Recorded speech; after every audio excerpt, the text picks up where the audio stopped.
everyone. Listen, I know. When I checked Twitch before I went live, and it said the last time I went live was November. Around the time Banjo-Tooie came out for the Switch. So, yeah, a lot has happened.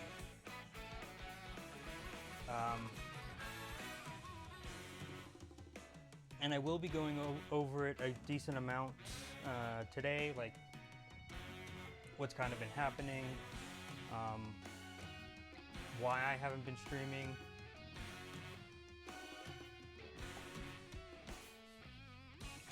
and kind of what to expect going forward. And I didn't want to do this type of talking with a game that I wanted to like really invest in and play and want to be in the story and doing voices and stuff. So I decided to do Mario Kart World for my return stream, because I can just race pretty easily. I've already played a decent amount of this game. I've finished all the 50cc cups because they're so slow that playing it on stream would be a chore. So I'm just gonna race through like Grand Prix, get the trophies, maybe do some map stuff, and yeah, just talk about what's been going on, what's in store for the future, and go from there. So first off, let us choose. Oh.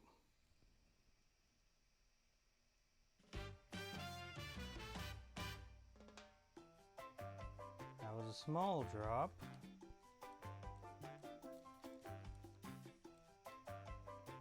Another small drop. Well, another thing to note too is that this is also a return stream, so I can check how my computer handles it, because I know the last couple times that I've streamed, things kinda broke down a couple times.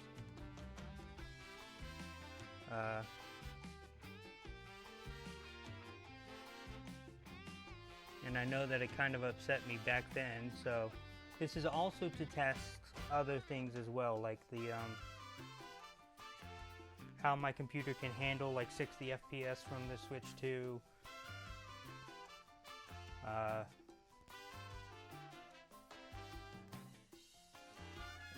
Yeah, again, it's been 9 months since I last streamed, so it's testing out a decent amount of other things. So bear with me as I go through trying to check and see if things break down or not. Because unfortunately, I think the biggest thing that's causing an issue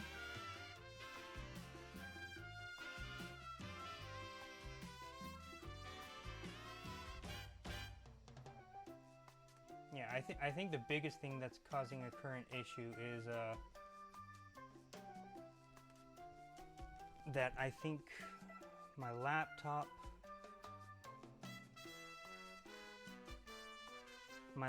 is low on storage, and I'm trying to stream at 60 FPS.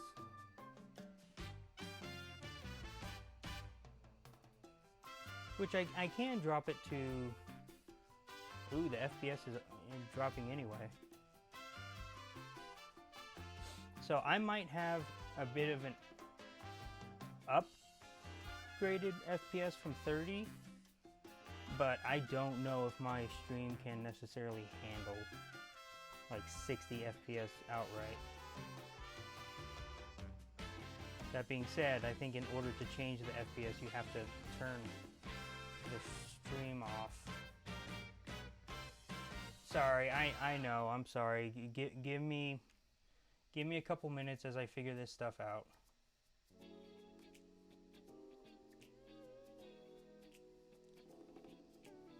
I don't mean to come back and then be like, oh yeah, I'm gonna do nothing. Just I am going to play the game. I am gonna spend like probably a good 3-4 hours tonight just streaming, talking,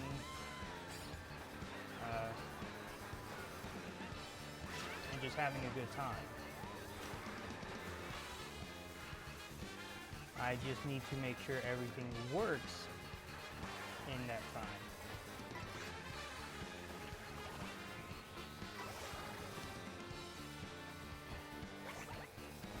Honestly, I might do something else as well.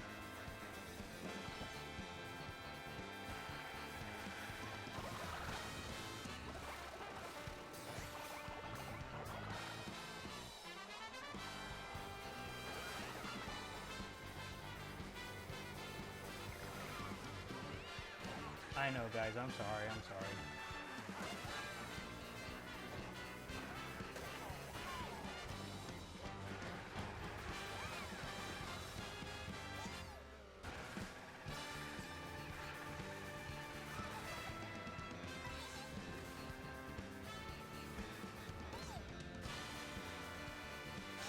Okay. Well, I mean, one thing to take note of is that there's occasional blips that drop, but overall it is actually holding up. Like currently it says about 2.88% of the stream, which I've only been live for 7 minutes, has had drops. So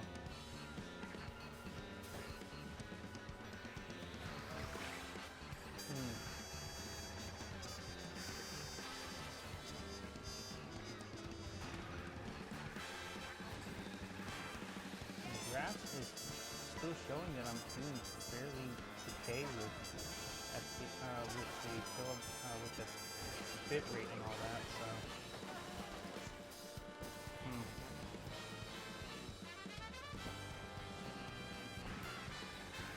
Okay, well, there's a couple reasons for the stream quality stuff, and that's mainly how far away I am from the internet. I think that's one part of it, and then the other part is just that I'm streaming from a laptop, trying to stream 60 FPS games. I don't even have it up to 1440, even though I think Mario Kart World default is 1440, just because I don't know if it can handle that. It's still 1280 by 720.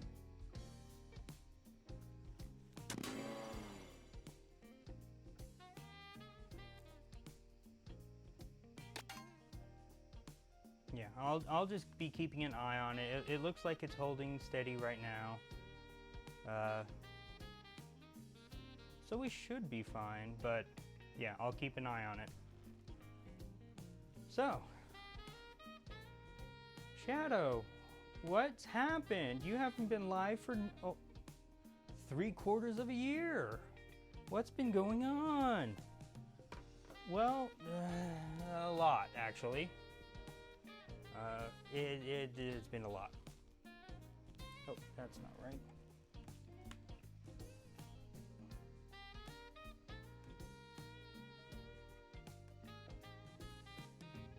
Oh, right. I need to still be talking. Sorry, I'm checking the volume. Okay, it sounds good on stream. I might turn the gain up just a little bit. Yeah, okay. Alright, switch it back. Up the gain just a little bit. Alright, that should be good. But yeah, Shadow, it's been almost half a year. Where have you been? Oh no, not half a year. It's been 3/4 of a year. Where have you been? There's been a lot happening. So I believe the last time I streamed was in November when Banjo-Tooie came out. Let me check that. Banjo-Tooie Switch. Because I saw when I was about to stream that the last time I streamed was Banjo. The last game I played was Banjo-Tooie, October 25th, 2024.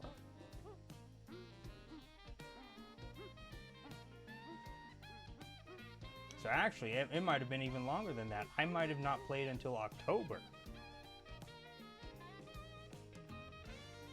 Oh, jeez. Either way, it's been a decent amount of time. So, a lot of things have happened. And I'll go in chronological order just so then everything kind of makes sense as I go. But sorry, I'm trying to find a character that I don't have many costumes for, because that's what I've been doing a decent amount of, is just finding all the costumes. You know what? What am I doing? Okay. Just grab the character that has the least amount of costumes. Okay, but going back to what I was saying. The last time I streamed was about October, November of 2024. So, like I've said 2 or 3 times now, it's been about 3/4 of a year. Okay, Luigi has a decent amount of clothes still. So does Mario.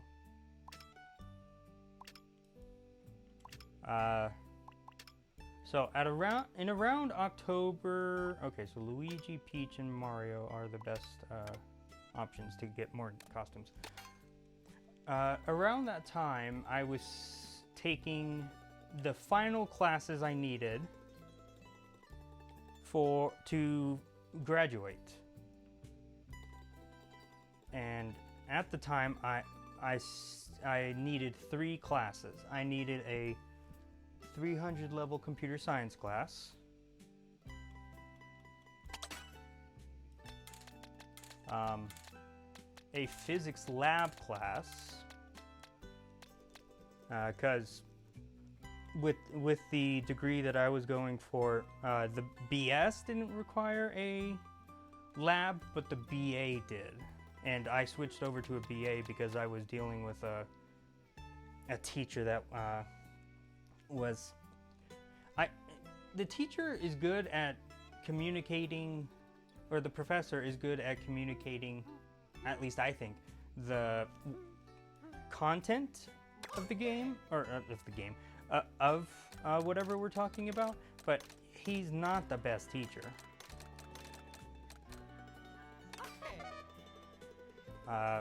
He just, I don't know. I don't like judging people, but at the same time, like, it's kind of one of those things that, like, you kind of need to be judged on. But I switched over to a BA, which required a lab class. So, on top of the 300 level computer science class and the physics lab, I also needed a humanities with a diversity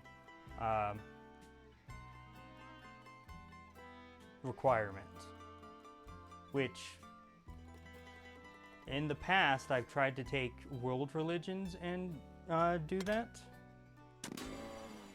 I've tried to take a world religions class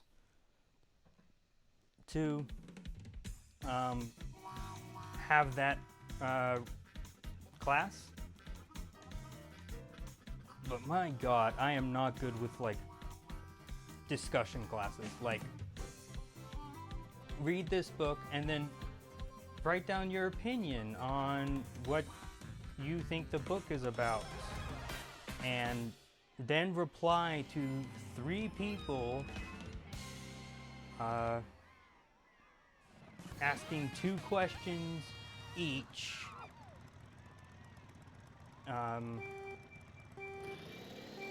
Asking 2 questions each of something that directly relates with what they were talking about. I am not good with those classes, especially since a lot of the time that stuff is like online stuff, which I've never been good with online stuff.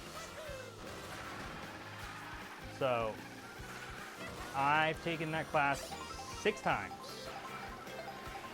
At least I think it's 6. I know it's more than 4.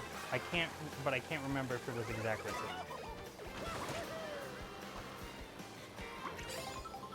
Regardless, because I've been trying to do that class all this time,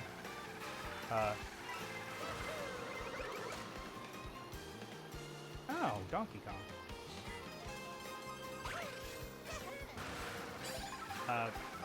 But yeah, I've been trying to pass that class the entire time, so there hasn't been much else that I've been doing for that. But now I've kind of found a class I think I would enjoy more because of like current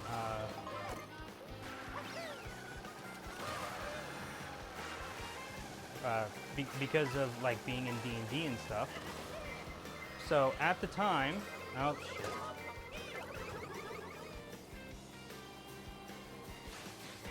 Man, this is a lot more difficult than 50cc. I mean, that makes sense, but... Shit. Oh, and he had a boo. This might be more difficult than I thought. I do still have Knockout Tour 50cc's that I can do. So if me talking is like keeping me from winning these races, I can always default to those. So I can focus on talking. But so yeah, those were the classes I was taking that semester. And I ended this semester with having to drop all 3 classes. Before the drop-off date,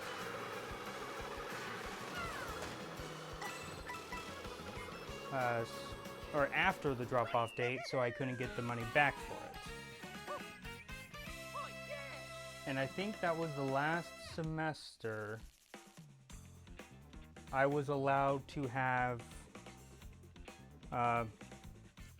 grant money, or what's it called?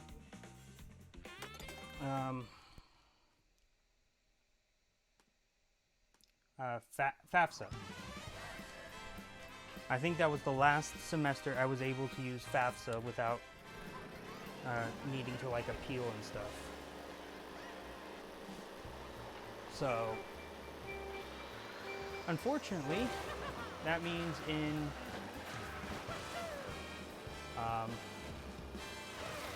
the next semester, in the spring semester, I needed to, you know, apply for those classes again. But around this time as well,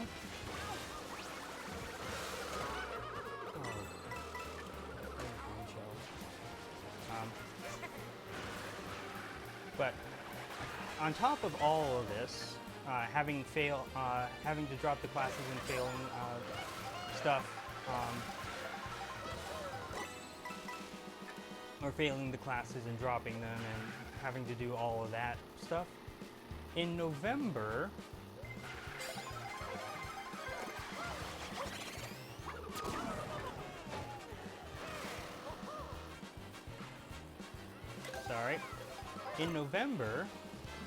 my dog started having some issues.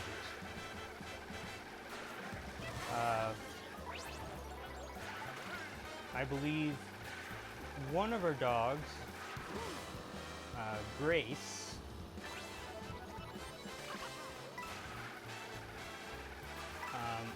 started chattering her teeth. And so we took her to the vet, tried to see what the issue was. Couldn't figure it out, or at the time we thought it was because of a tooth. So we scheduled an appointment for her to get her teeth checked. Or to, yeah, get the teeth, no, at that time first, there was a bump on her butt. And with masses on dogs, a lot of the time, especially when they're older and like our dog, sorry, we'll get into that in just a second. Grace now is like 10 years old, and Autumn was too.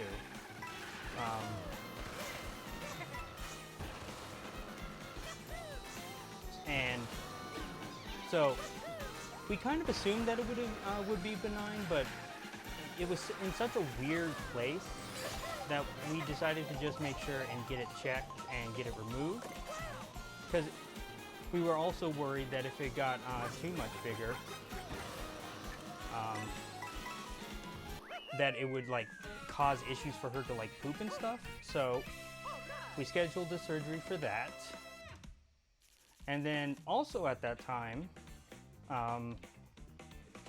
our other dog, Autumn, had an impacted tooth. So we scheduled her for a tooth surgery, and I think on the same day, or like, no, it was a day apart. Grace had her surgery to remove the mass, and then the next day, Autumn went in to get the tooth removed. And so most of December they were recovering, and at this time, Grace was still also chattering her teeth. And so, taking care of the dogs, kind of doing things on the side. Oh, I thought I did that a little earlier. Yeah, kind of doing things on the side, taking care of the dogs. We kind of went through December without much of a hitch. Come around the beginning of January, actually, beginning of January, to mid of January, we started noticing that Autumn was having trouble like walking, and she fell down the stairs once. So during a checkup and a whole other thing too is that I didn't know what to be looking for her teeth. So it happened to get a little infected, so it took a little longer for it to recover, and that's on me. I should have taken note of what it was supposed to look like, and then gotten it fixed when it wasn't, when it did seem like it was an issue. But either way, it just took a little more time for her to heal.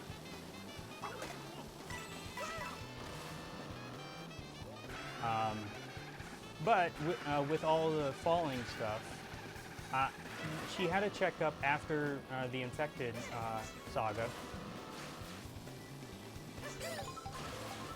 to just do a general checkup, see how the incision is, make sure it's not infected, all, you know, basic checkup stuff. And while I was there, I just so happened to point out that, like, oh yeah, she was seeming a bit weak and kind of fell down the stairs a little bit, but she does struggle with her legs a little bit, so we weren't all that concerned. And immediately the doctor goes to check her, like her liver gut area. And I'm letting her do it. She probably knows what she's doing, and just wanting to check things. But after she checks it, she's like, I think we should get a CT scan. So, got the CT scan same day. Thankfully, there wasn't any issues with that. They were able to do the CT scan all during that checkup. Had to pay for it, of course, but turns out it was something that is fairly common in German Shepherds, which is a type of cancer that grows in the liver and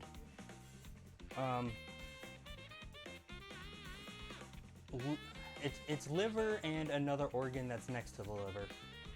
I want to say pancreas, but I don't think it's pancreas. Liver and kidneys? No. Either way, It's a fairly common cancer for German Shepherds to get. And it had grown to a fairly big size. So she had cancer. It was, and we didn't know how long it was going on. At that time, chattering in dogs can sometimes be attributed to anxiety and stuff, and dogs are much more sensitive to like changes. So like if there's a storm coming and dogs are afraid of storms, they'll sense that it's coming like an hour or two before. And a good amount of animals have these senses, but like dogs especially.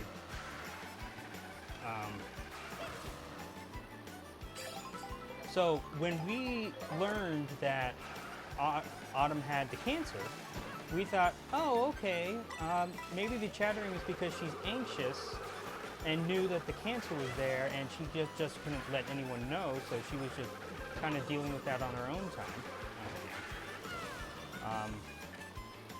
So then we kind of put that to the side, but we weren't convinced fully with the cancer, just because if it was the cancer, then there was nothing that could be done. And she was going to die eventually from it, I guess I should say.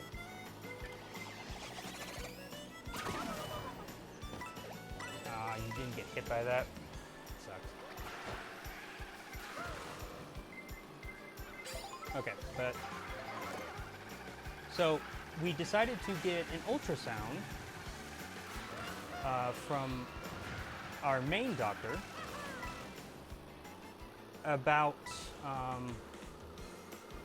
to check if it was the cancer by checking the other organ that it jumps from.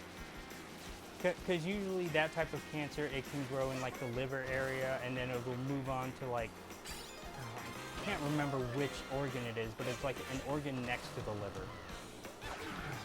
Oh, and you took my mushrooms. Fuck you. Anyway. So we got the ultrasound. Again? Oh my god. Okay. Sorry.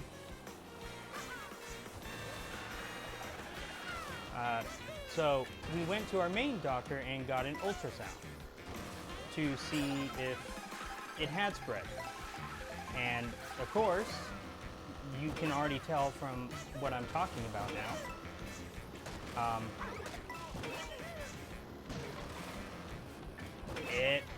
There were lesions in the other organ that is typical of where that kind of cancer happens. So at that point, we kind of just agreed as a family that like these are Autumn's final times. We'll let her go for as long as it seems like she's comfortable. Because the other thing too was that we were told by the other doctor, no. Oh damn it! I keep moving my hand. I keep doing hand waving.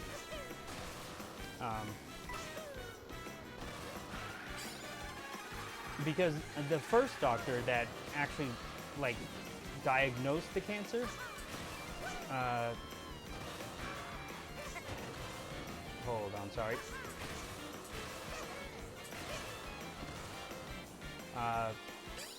She said that with how big the cancer was, and with the sudden bouts of like exhaustion and like the falling and stuff that Autumn was dealing with, it was more than likely like the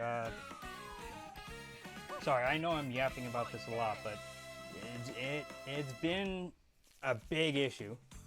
But yeah, with how big it was and how Autumn was having like the issues with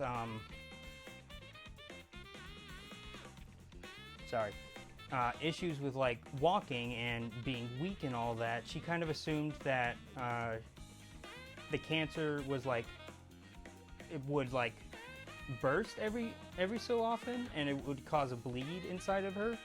And so one day she would just have a big enough bleed that she would just fall asleep because of blood loss and then just die. And so we thought that would be the best way for her to go is live her life a little bit longer, for however long she can. Let the bleed take effect whenever it feels like doing it, and then she can pass away in her sleep, like nothing ever happened. However, that wasn't much the case, because hindsight is 20/20, but on top of letting her potentially bleed out from like the cancer bursting, that also means the cancer passes on or continues spreading and continues getting bigger. And we kind of overlooked that. And I still feel bad about it. I do kind of agree with my sister, her Autumn's owner, that we probably could have put her down a little bit earlier, so then she didn't have to struggle a little bit, because the last week she was alive, she wasn't even able to get up. I had to walk with her outside to just go pee. And at some point we just gave up and just cleaned her up after she peed and pooped. Because again, we thought it was a bleed when it first started, and it wasn't. So again, hindsight is 20/20. So we put her down. We got the diagnosis for the cancer, I think January 20th, and then we put her down in about February. We put her down in February. I would say mid-February. Okay. Yeah, mid-February. And of course, during all this time, I should also mention, January 20th was the day before classes started at UNM, or at my school. So, on top of doing all of this, like taking care of the dogs when I can, consoling people with the news and all that, all of the general stuff, I was trying to retake the classes that I dropped this semester prior.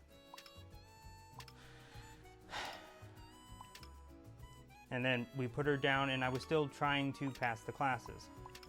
I wasn't. On top of just like not necessarily knowing what to do in the classes, like everything else that was happening, I just kind of just threw me to the wayside mentally, and I didn't do well. So that's that part. So now you're probably wondering, okay, what about Grace? How's Grace doing in all this?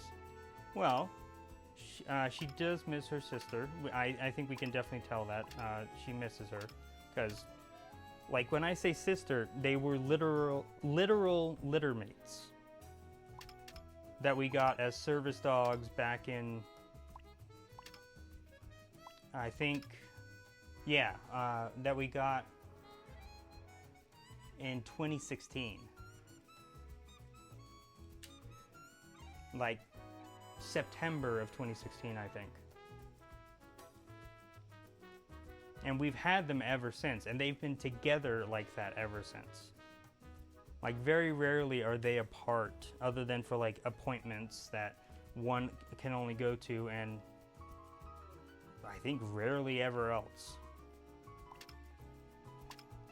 I think about March or April though, on top of all the teeth chattering, which Grace was doing, which again we kind of just attributed to she's experiencing feelings.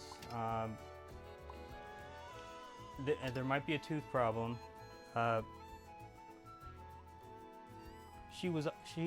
I think, I can't necessarily remember the order of this too much. It's either one happened and then the other happened, or the other way. But regardless, I'll go with what I think was going on, or the thing that I think I remember happening.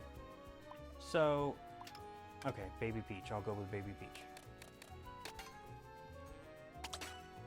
So, around March, April, after putting Autumn down in February and continuing to try to do classes and all that, she's still chattering her teeth. And we're still like, okay, I don't know what's going on. And then she starts having breathing issues. More specifically, it's not like she was struggling to breathe, but have you ever seen those the dog videos?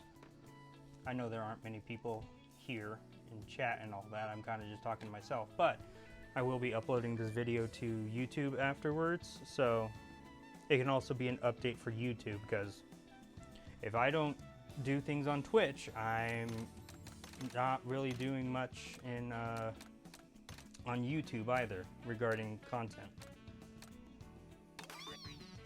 Okay, but either way, so do you know about the videos of dogs where like they breathe in really quickly, and, like multiple times in a row? It's this thing, apparently it's this thing called inverse sneezing, where instead of like, it's kind of, in human terms, it's like sniffling many times in a row. Like, that kind of thing. She started doing that. So we were like, okay, this must be an issue tied with the chattering of teeth. What could it be? So again, we took her to the doctor, or to our vet, and they noticed that that a tooth was being a bit weird. So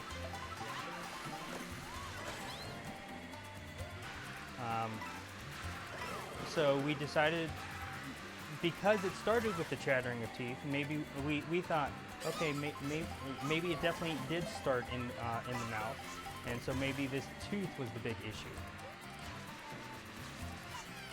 So we did a surgery, or scheduled a surgery.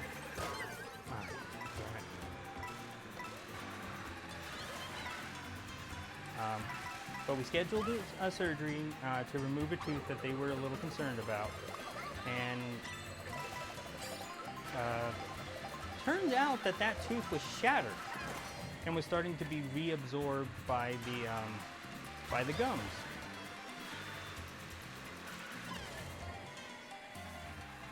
And we thought, okay, this must have been the reason. Maybe she was dealing with a lot of pain. And something else I should mention too is that she's on carprofen for arthritis, and that's about all else she's really on. And I think we started her on Gab. I wonder if this works. Oh, it does. That's awesome.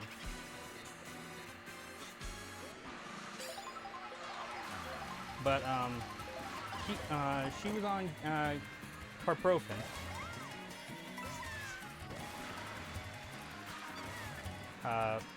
Around the time for arthritis, and I think we also put her on Gab for that. So we also kind of tied to her not showing like too much other pain stuff is just because she's on all these other medications. Maybe it dulled it. The symptoms continued. And so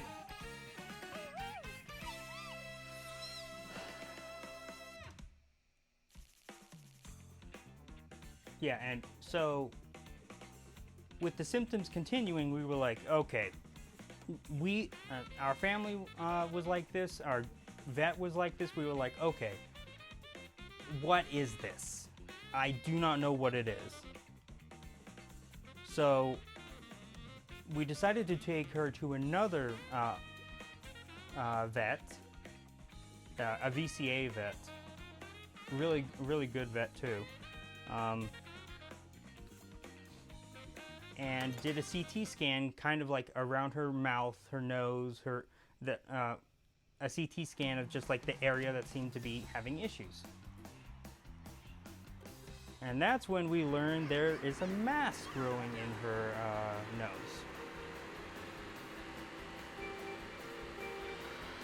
And again, remember, during all this, I'm in school.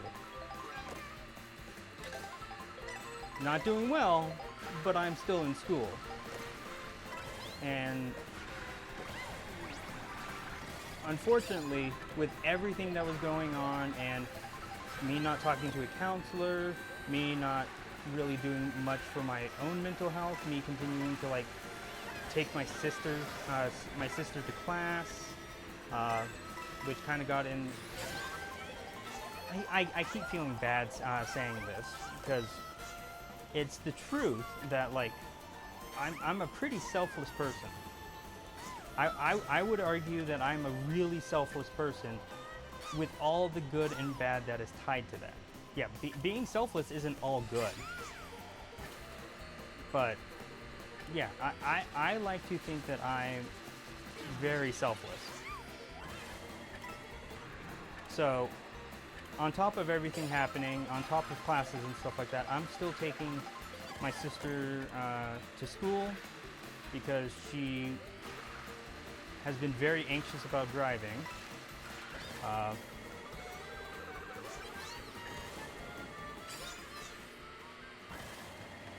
So I don't really plan times for myself.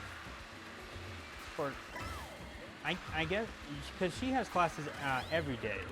And I think I had classes every Monday, Wednesday, and Friday. One class was a long Monday class from like 1 to 5. And then the other ones were like kind of mixed stuff. And my other sister, she is like the complete opposite of me. But while I know it has a lot more negative connotation, there is good to being selfish. So when I say this, I'm not trying to be mean to her or something. It's just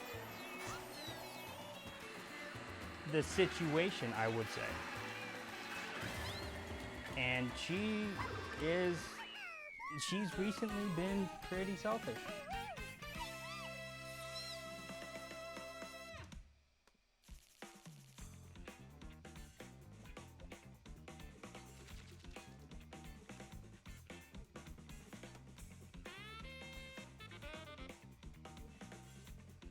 That's not what I wanted to do.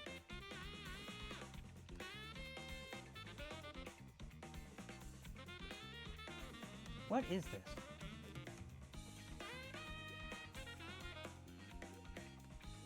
Okay.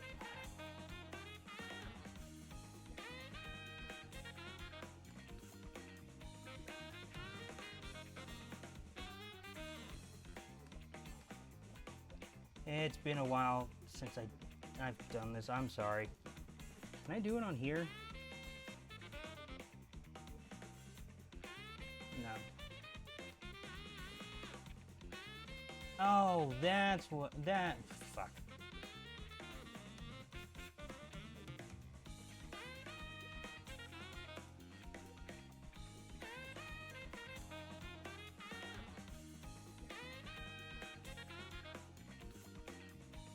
There we go. Okay. Sorry about that. But what was I talking about? Oh yeah. And I'll give my sister some credit. Between 2020 and 2023, I would say, she was not doing well. With the ADHD shortage and all that, which, if you're not aware, because of COVID, ADHD medication was in dire demand. Or it wasn't in dire demand, but I think a lot of people maybe got like tested during 2020, because I mean, what else can you do other than talk about your problems with like a therapist or something and figure things out with the time that was kind of just suddenly available to everyone. And so I believe that that's the reason, is that just a bunch more people were on ADHD medications. And I mean, of course, on top of that, there's the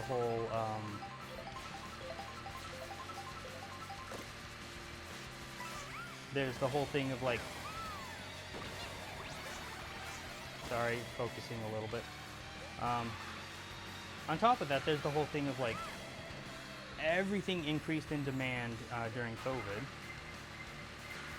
Blue shell this early? Jeez. And no one was, like, many countries were not ready to suddenly deal with that huge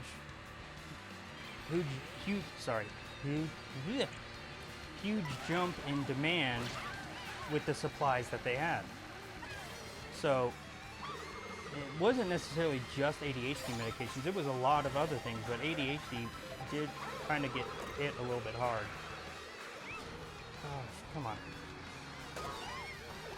I just want... There we go. And that didn't give me anything. Of course it didn't.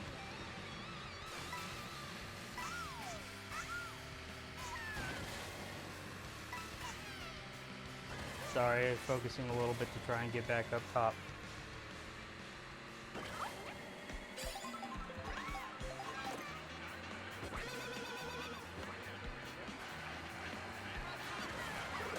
But yeah, during 2020, I would say up to like 2021, 2022. No, definitely 2022. And even nowadays, there's still issues with it. But there was a major ADHD shortage, and I think it was because my medicines, or my ADHD medication at the time, was like take it twice a day. So it was split. It wasn't like a 24-hour one.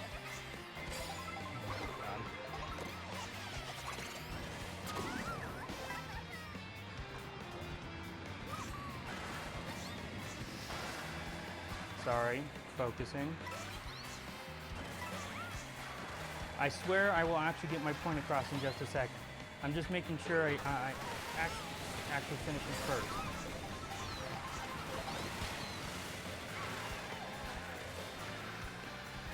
Especially with the dolphin being so close. Okay, I got it. Okay, so going back to what I was saying. So from 2020 to like 2022, 2023, there was a major ADHD medication shortage, and it hit my sisters and my mom, because everyone in my family has ADHD, minimum. Like, we tend to make a joke that like, if you don't have ADHD, anxiety, or depression, you're not a part of this family, because you need those bare minimum. Again, a joke. But yeah, so she was dealing with a lot of stuff during that time, and I get it. So around the time when she was during that time, because my sister also has cerebral palsy, so she already deals with a lot of stuff.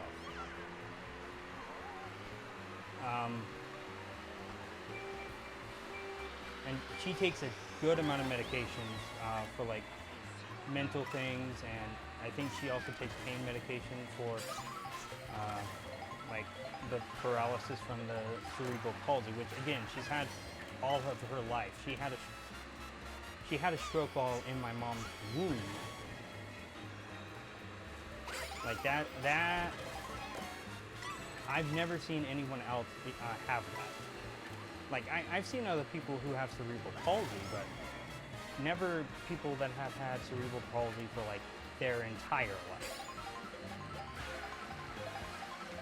Or at least I'm not aware of any of the people that I've seen that do.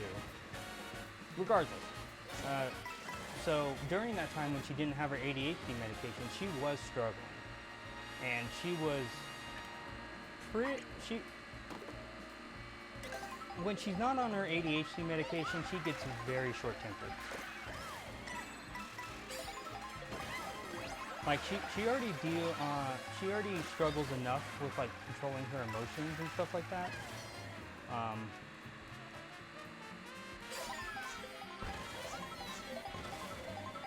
Because she lost a fifth of her brain.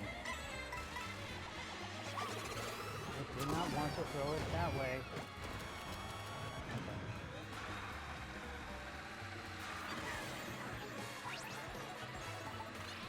Sorry, whenever I get hit, I get worried about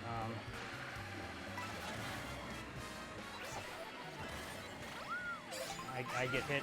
I get worried about staying in first, so I just focus a little bit. But yeah, my sister lost a fifth of her brain in the womb, and I think specifically the area that it affected her the most was like the frontal lobe area. I need to ask her or my mom more specifically, but it heavily affected the area where like you regulate emotions. So my sister is already struggling enough with her emotions and trying to keep them in check and all that stuff anyway. She on a normal basis has kind of a very short fuse. Or I wouldn't say very short fuse, but she has a short fuse.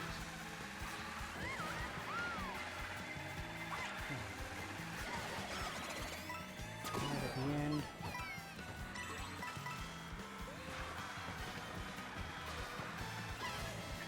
Okay. But when she's off of her ADHD medication, she's even worse.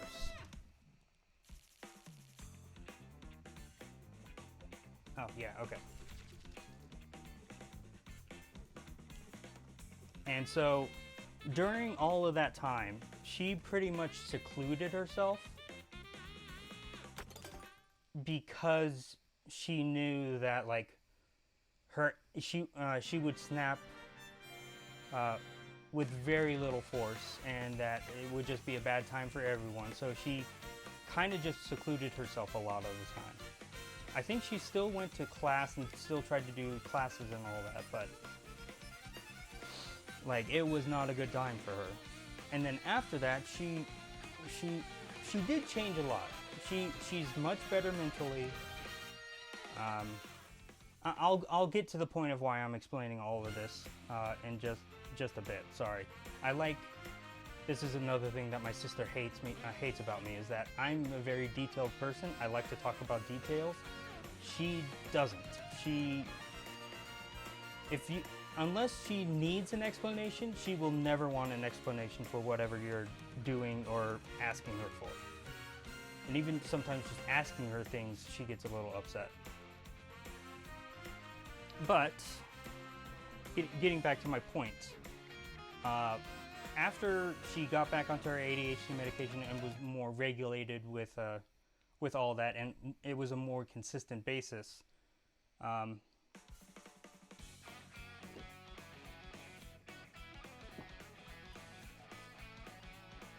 she started self-improving. And she really started self-improving. I believe this is the happiest she's been in an extremely long time. Again, mainly because of cerebral palsy and mental issues, but I do believe this is the happiest she's ever been. which goes into what I was saying before about how I would argue I'm very selfless with every good and bad that comes with it. My sister is on the other side of that coin, where with the good and bad that comes with it, she's selfish. She's focusing a lot more on herself. I've only gotten one extra costume for you? Oh my god. I guess I'll continue playing with Baby Peach. She's been focusing on herself a lot. She's been doing her, like hanging out with her friends and all that stuff. She found a new friend group that was very welcoming, and she's been hanging out with them a lot, which she hasn't done in a long time. Like, again, because of her cerebral palsy, it affected all of her right side. Like, the right side of her body is paralyzed for the most part.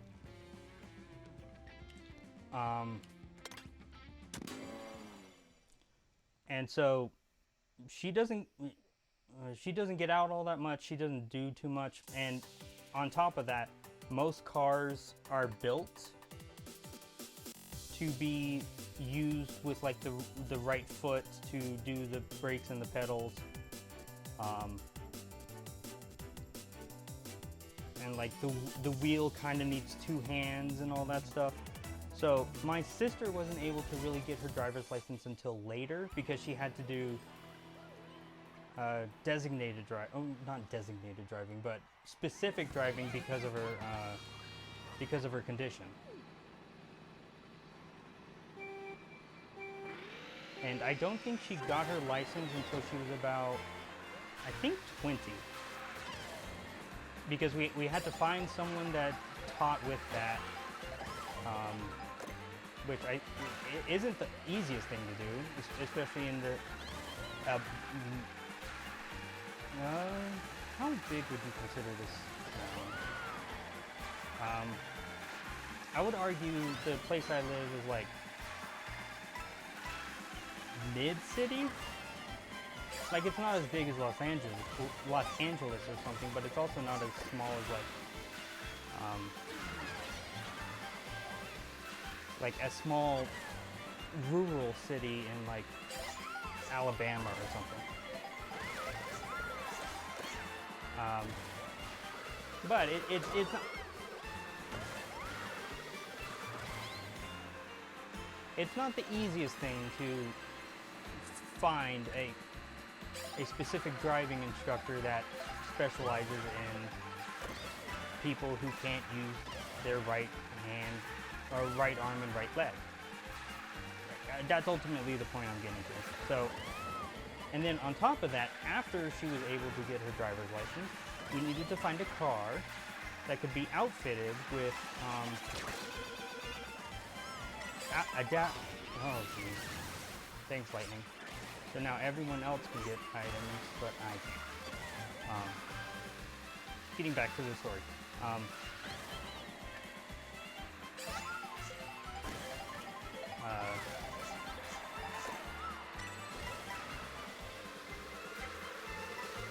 Sorry. Oh my god! Red shells at the wazoo! But yeah, getting back to it, after getting her driver's license, she needed to find a car that could be outfitted with special equipment, so then she could use her left foot to use the pedals.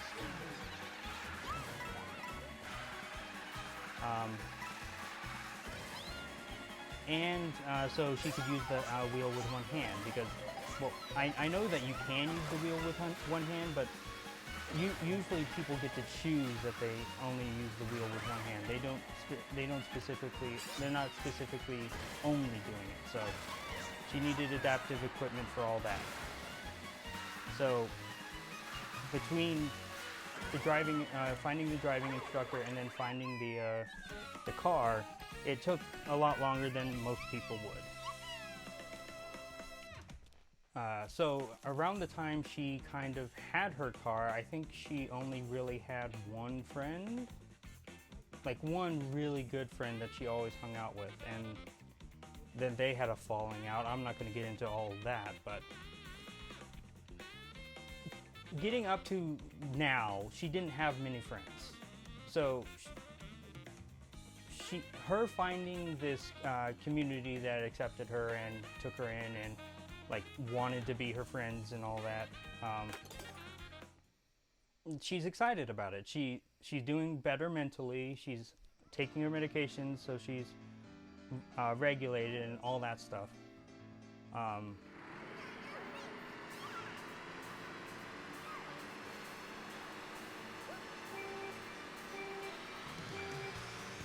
But, and here's why I bring all that up.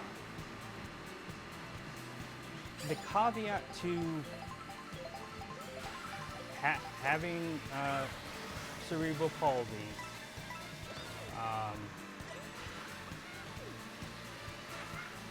having ADHD and not getting medications,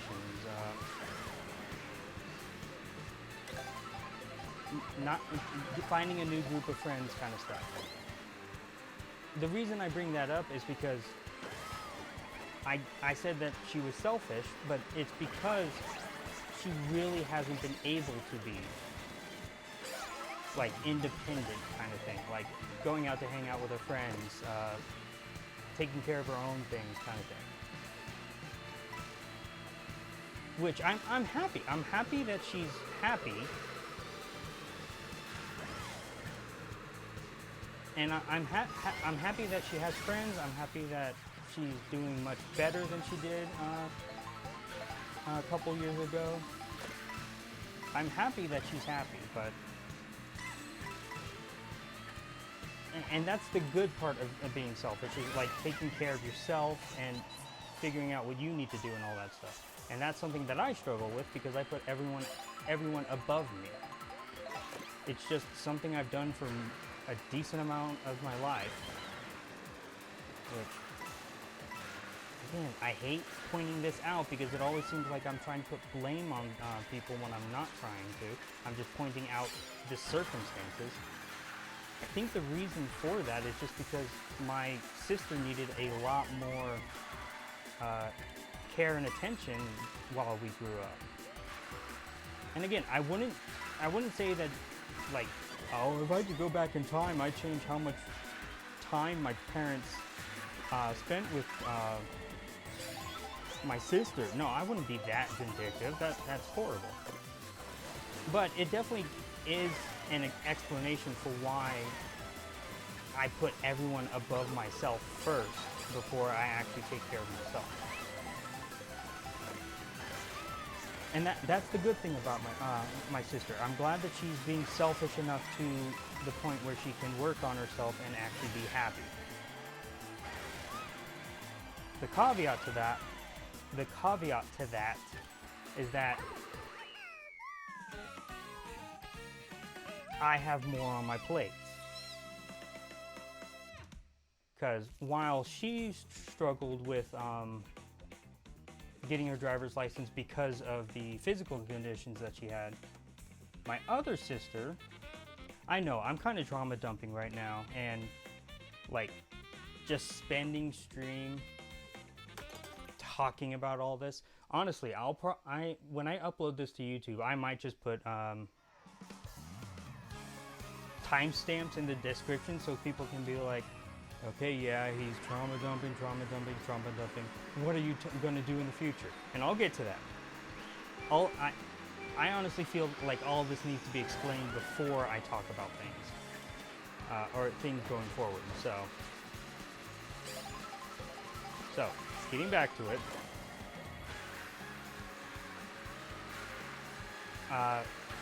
While my one sister,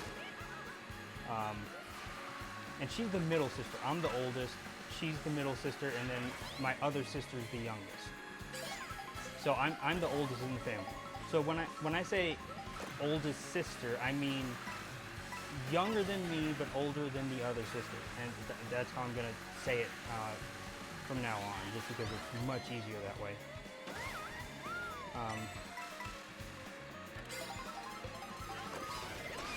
Cool.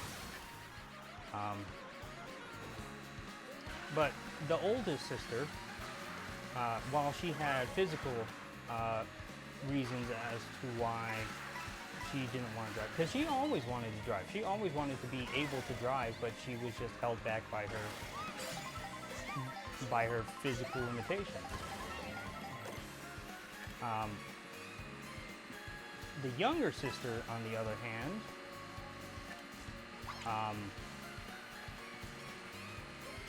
dealt with anxiety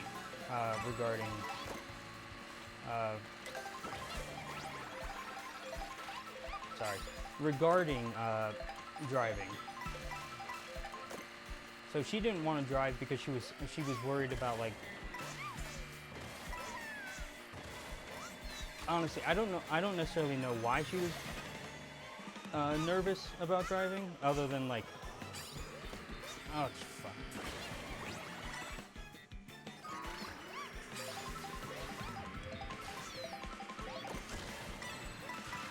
Sorry. I'll get back to the story in just a second. I will say, I do have ADHD, so I understand that I can have like 17 trains of thought.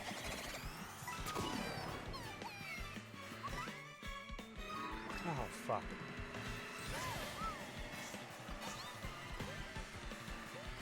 Hold on.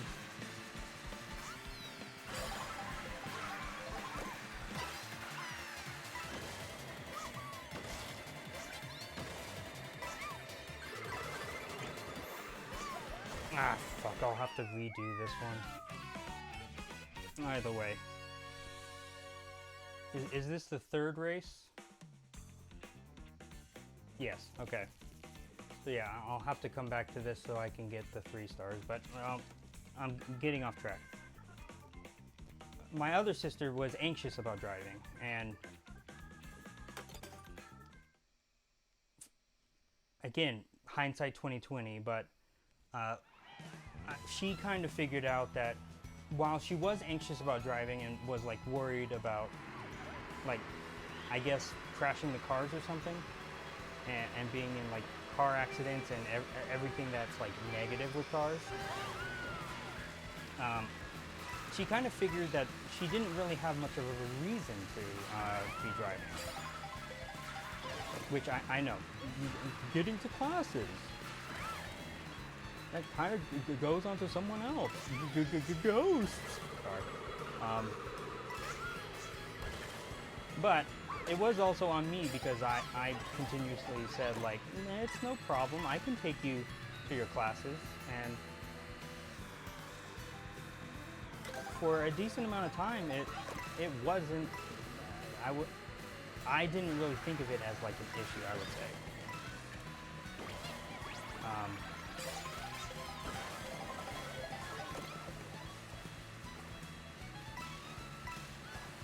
But again, this is important for what I'm going to be discussing about for future things.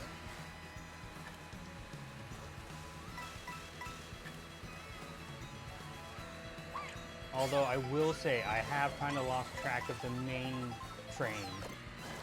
Like, I have all the side stories right now, but I've completely forgotten what the reason of me going into all this was, or the last point that I left off on.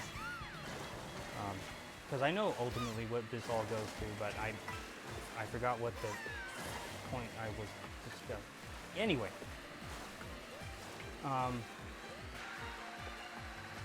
so I would take her to classes, I would take her to appointments if my mom couldn't. Oh my god, and that's an entirely other thing too. I wouldn't say my life is the toughest. And I certainly would not say, like, oh my god, I got it so bad. But I would be lying if I said my life was great.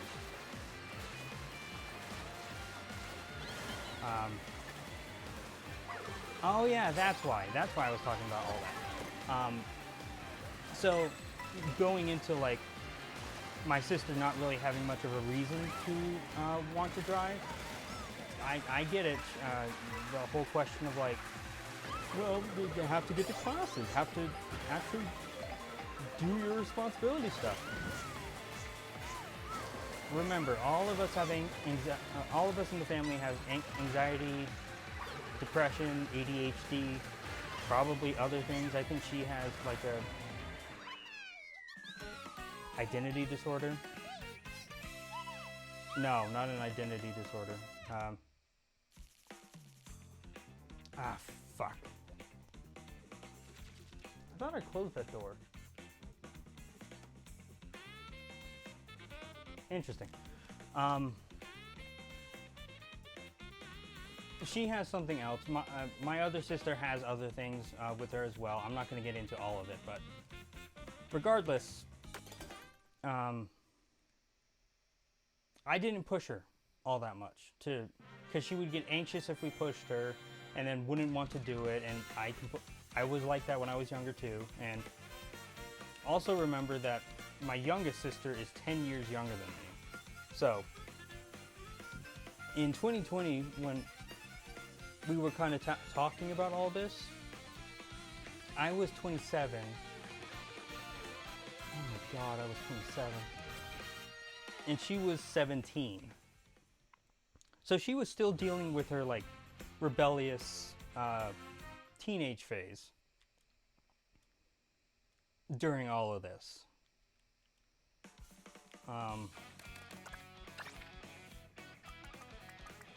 And I understand that, so I never really pushed all that much for her to like get her license and all that stuff. And because also on the side, I knew that my mom and the elder sister would be pushing in the background to try and get her to get her driver's license, so I didn't want to add to that. Okay, hold on. 1, 2, 3, 4, 5. 1, 2, 3, 4. 1, 2, 3, 4, 5. Okay, so either Peach or Luigi.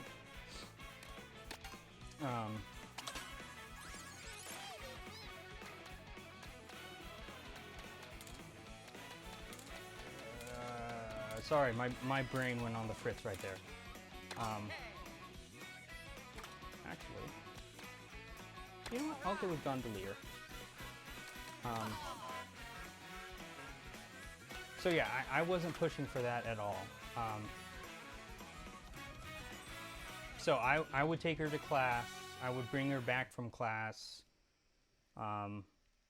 Because the entire reason I brought up the elder sister and her being good and bad selfish is that meant that more was put onto me in order to take her to and from class and to take her to and from appointments. And so, and again, this goes into the good and bad of being selfless, is that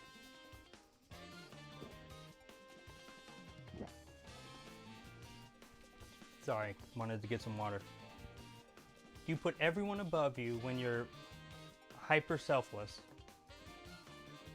and you help anyone else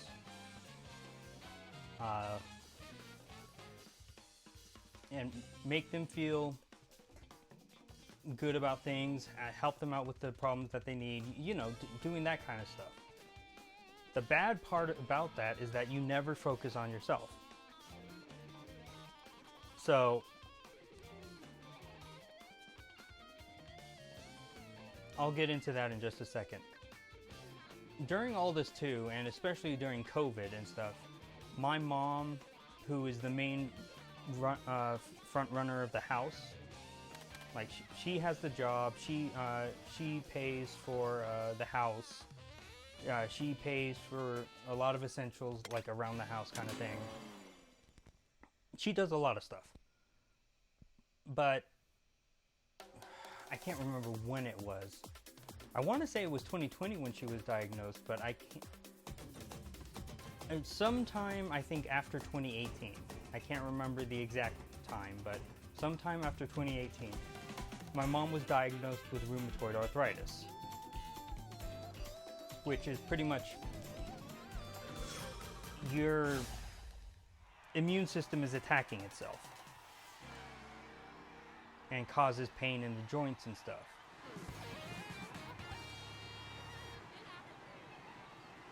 Actually, no, I think that was during 2020.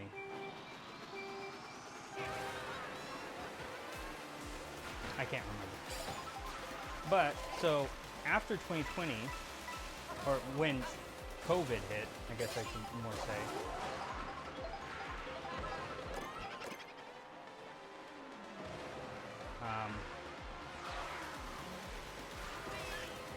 she got really scared. Because at the time, we didn't know too much about COVID, but we knew it was like a disease, and it was like killing people with a low immune system and killing the elderly.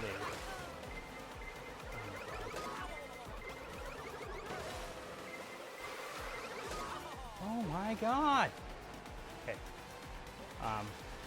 And with rheumatoid arthritis, you have, in order to combat it, you have to take medication that suppresses your immune system.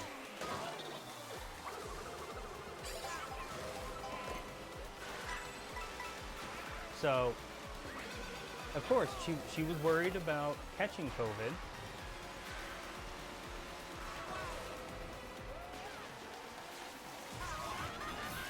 Oh my God. This has been a chaotic race. But regardless,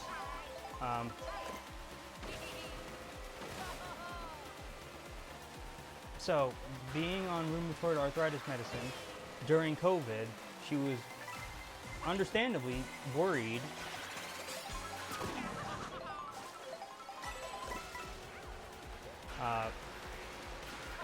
about catching it.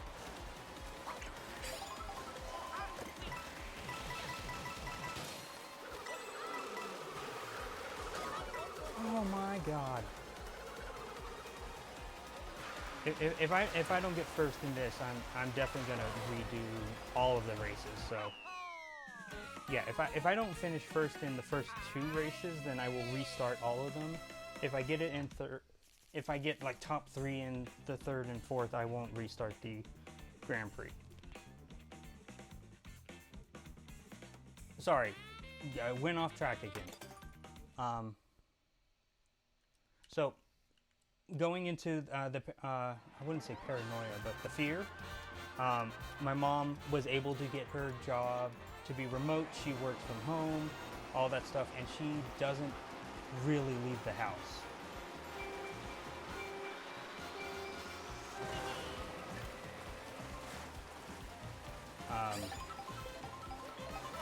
So, of course, with her not leaving the house, that also means that Rachel needs it, or sorry, my youngest sister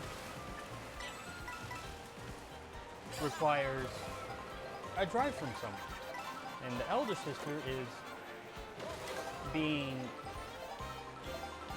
at the time rightfully selfish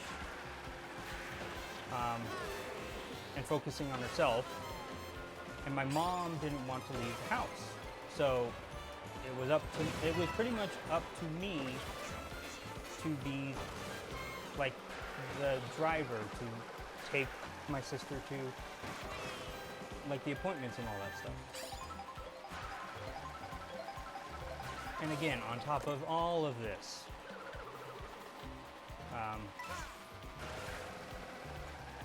we were also taking care of a dog that had epilepsy.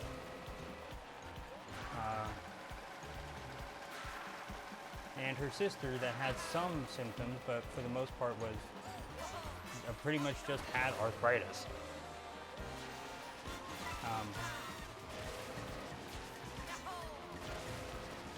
But yeah, so I was the main,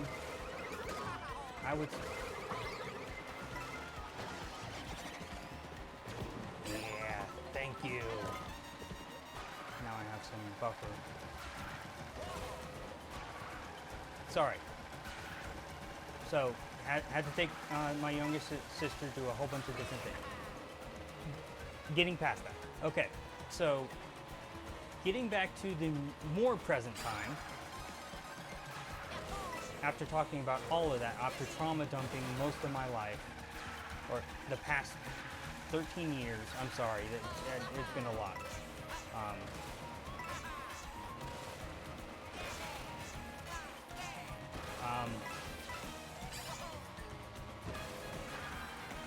So during all this time that we've been like taking Autumn,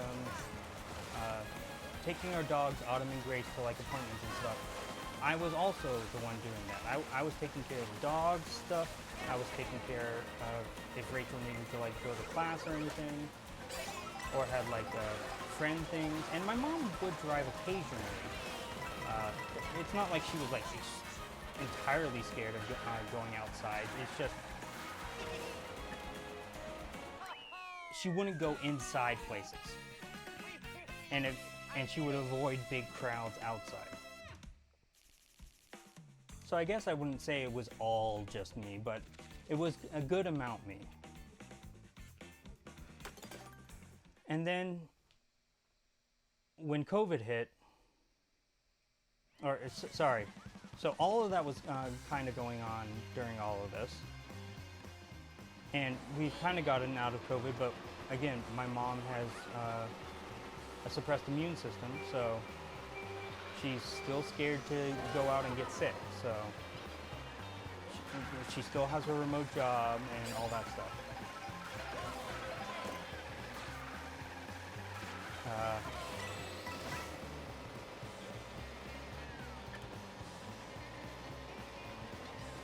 So then, going into like talking about the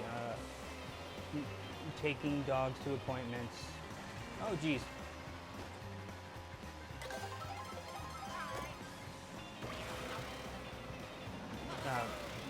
Making appointments, taking dogs and sister to appointments. You know, just kind of laying out the background, I guess.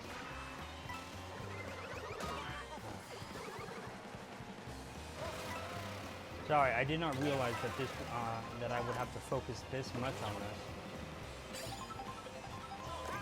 I knew it was going to be a little harder than 50cc, but I did not realize it was kind of a big jump, I would say.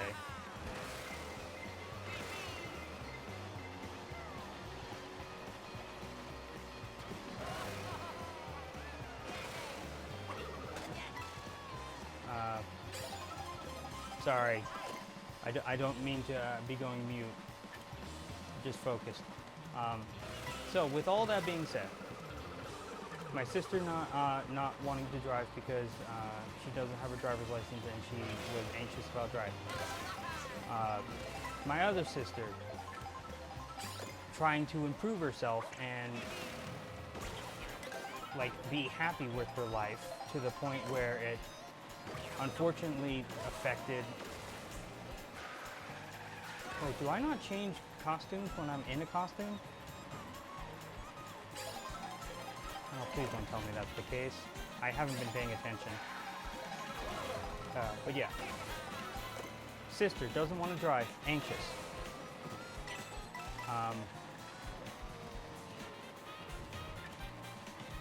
Other sister trying to improve her life and be happy, not wanting to do anything to help with the family, or doing very little to help with the family. Mom, suppressed immune system, scared of dying.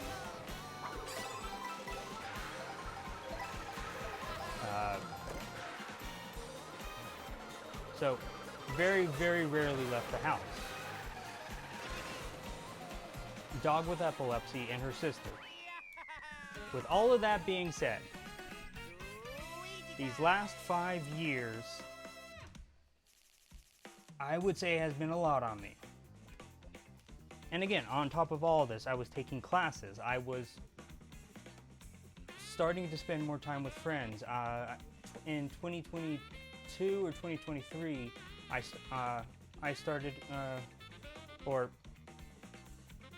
one of my friends brought me to a D&D group that we've been meeting for the last 3 years, and I enjoy it. But overall, it's been tough. That's all I'm trying to say. And getting back to what happened with Grace, we take her to the VCA, and we find that there's a mass in her nose. So we're like, okay, is this benign? Is this cancerous? Is this fungal kind of thing? So they get a biopsy of it, and during all of this, I'm taking Grace to the vet, which is on the other side of town. I'm taking Rachel to her classes. You know, just doing all that kind of stuff. And now we can get into the much more recent stuff. So we find it's a mass. So we get a biopsy of it, and, or I guess we get a biopsy of it, or the vet does. Sorry, I keep saying that. Oh, I missed that feedback.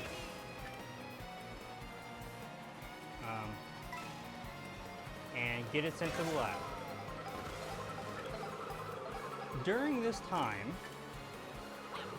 and again, this is like, this other stuff has happened with like within the past month or two. Everything else I've kind of been talking about has kind of been leading up to here, like for most of my life. And kind of just giving backstory to some things, and then what I talked about with like classes, and I wonder if I change costumes when I have a costume. I hope that's not the case. Oh, actually, I might have already done this one with Luigi last time, so maybe it's a waste anyways. But so, I know, I've gone in multiple tangents to explain the big tangent. I know that I've, don't take my food. Oh, you took my food.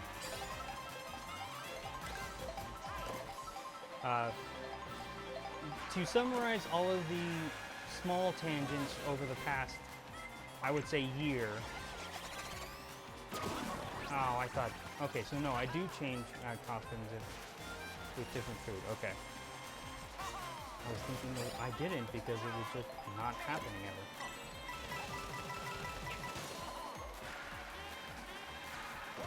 Sorry. Sorry, the focus came in because I thought I was having to struggle with that.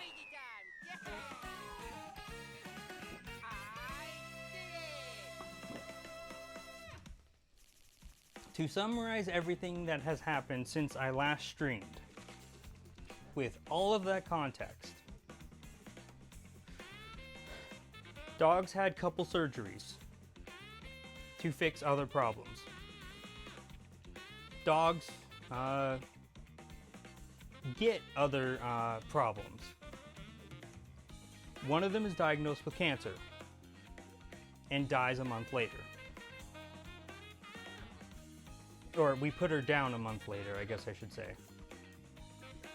She wasn't doing well when we put her down, but we did put her down. The other dog, unexplained symptoms. Didn't learn what it was until June. So from November up to June, we were absolutely stumped on what it was. On top of this, taking classes, taking my sister's classes, taking the dogs to their appointments, taking care of the dogs at home. Mom not wanting to die. Elder sister struggling with mental problems because of lack of medication. Other sister not wanting to get driver's license because of anxiety. With all that said, with all of that bullshit said that I've been saying for the last hour and a half. Oh my god, I've been talking about this for an hour and a half. I really do need a counselor.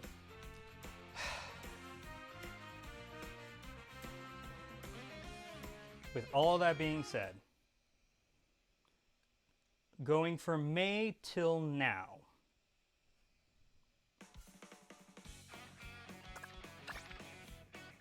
here's what pretty much happened. Like I said, we took her to another vet. They found that it was not cancer. They found that it was a mass in her nose that was causing the chattering teeth and the weird breathing. You still have so many costumes. I think I might have taken Luigi on that Grand Prix in 50cc. You know what? Just to make sure, I'm just gonna go with default. But yeah. So it explained the chattering teeth and the weird breathing.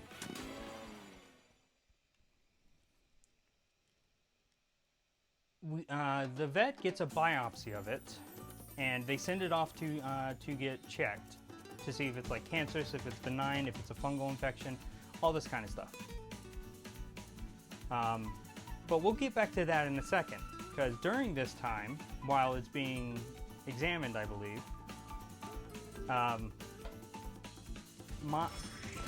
my family that lives in like up in the Northwest, my grandmother, my aunt by bloodline, my uncle by marriage, and their 2 kids went up to my grandmother's cabin near us. Like, my grandmother bought a cabin, my grandmother and grandfather bought a cabin that was near us in our city, like years ago, and I think, if I remember correctly, every time from like the start of winter to spring, or like spring into summer or the start of fall, they would be in the one next to my aunt and uncle. And then all that other time they would be near us. Sorry, I'm trying to say all this with, while avoiding saying the names of the cities, when most of the time I explain it with the cities, so.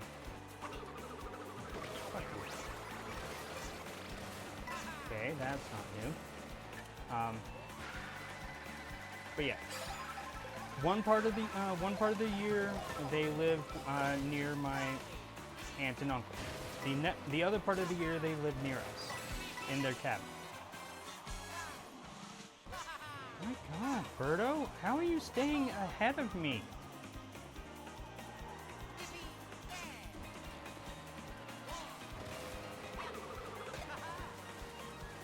There. I hope that's not rubber banding, because that's kind of terrifying, rubber banding, if that's the case.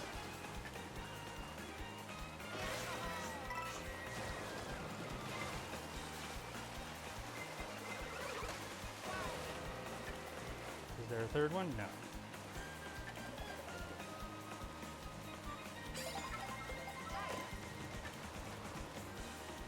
Okay.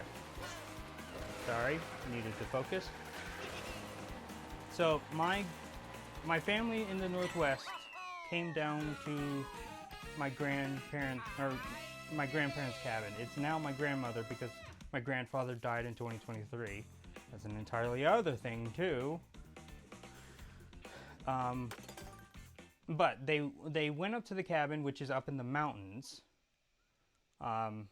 So kind of away from quote-unquote normal civilization, and away from like a whole bunch of like specified technician kind of people.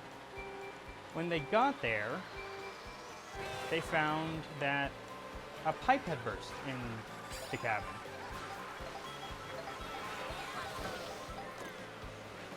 So again, during all this other time with Grace and getting the biopsy back, this is all happening. So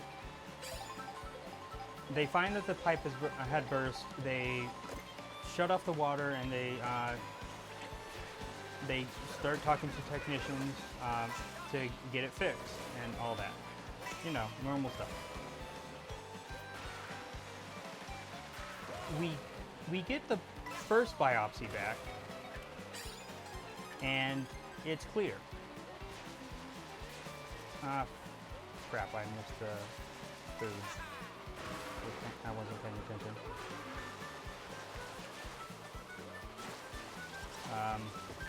Sorry. We get the first biopsy back, and it's clean. But they wanted to look deeper in case it was a fungal infection. Like, when I say clean, I mean,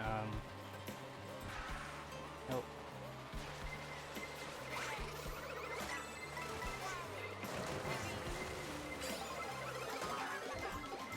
My God!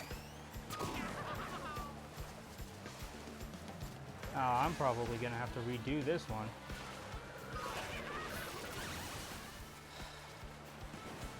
Sorry. But they wanted to dig deeper into the biopsy just to check for anything else. So we're like, okay. Ah, fuck. I knew that there was food there, but I messed up. Okay, now I just need to focus on finishing the race. So the second biopsy is being performed. My family, or my not close family, is up at the cabin. My grandmother, at one point,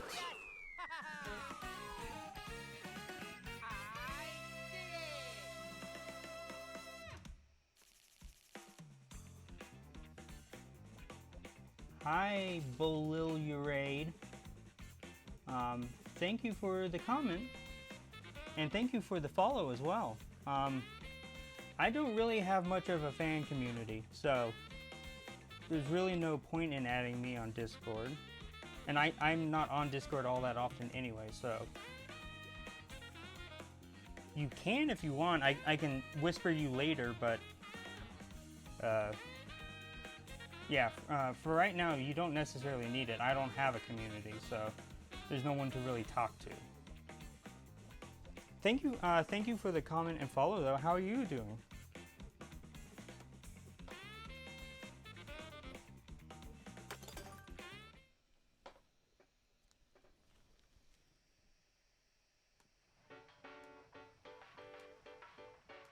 Okay, so pipe had burst, getting it fixed.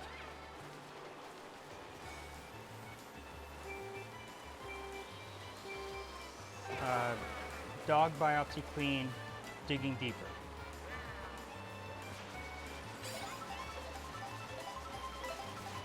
At some point,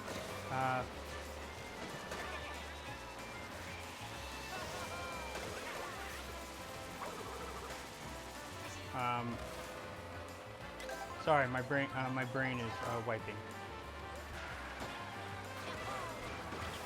Nope, I do not want that.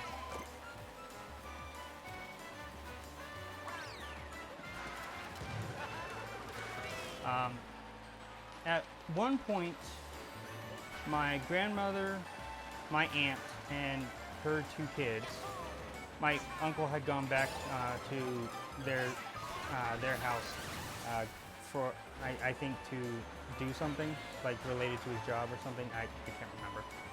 But it was my, and the other thing to take note of is that normally my grandparents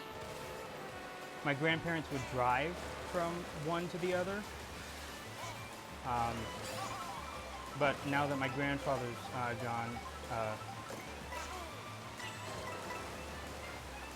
my grandmother kind of just flies to our town, and then for the last half a year we've been keeping her car,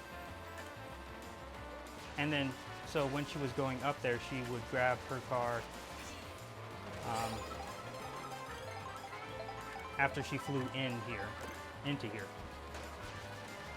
So they were all getting into one of the cars, and then my aunt and her family also drove up here.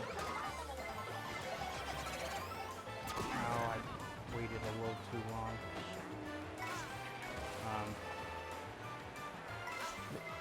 they drove up to the cabin.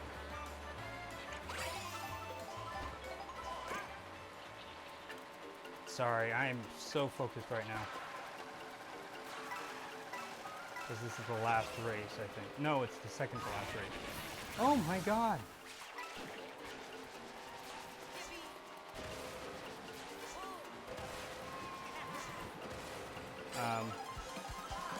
But yeah, they were all getting into a car.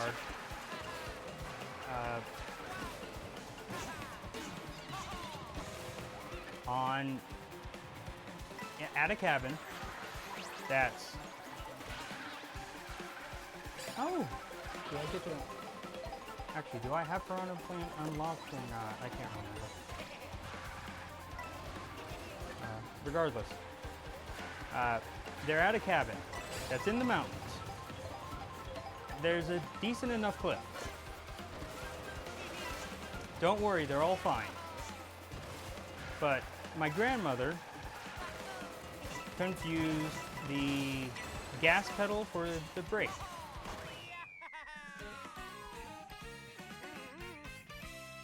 So, with my grandmother, my aunt, and her 2 sons in the car,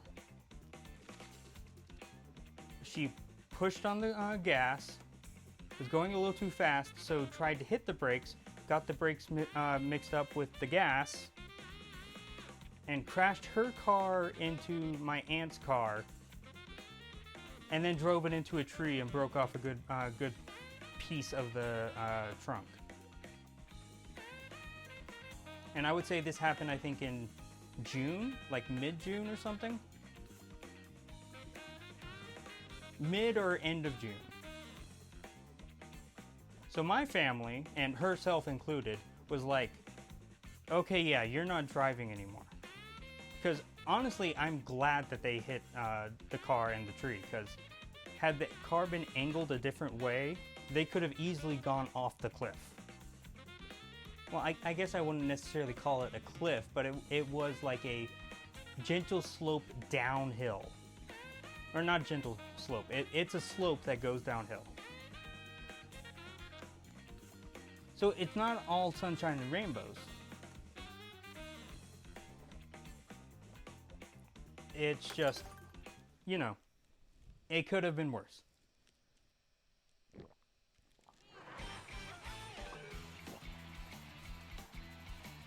So with my grandmother not driving anymore,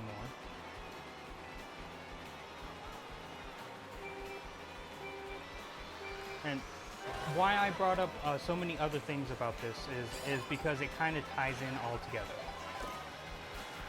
So remember, a pipe had burst, and I think if I remember correctly, my grandmother at the time said that it would take about 5 weeks to fix the pipe and fix the cabin and fix like the water damage and all that. So someone has to be there for the 5 weeks, at least. Now, with the cars not totaled, they were able to fix it. Or they fixed my aunt's car enough so then she could drive it back to their city.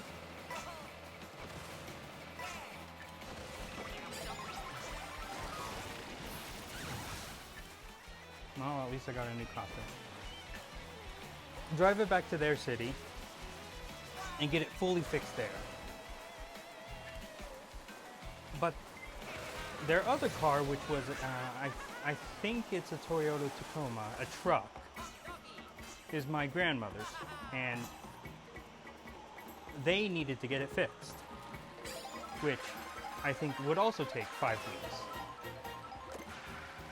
So, had to be there to get the house fixed up, and had to be there to pick up the truck after it was done being fixed.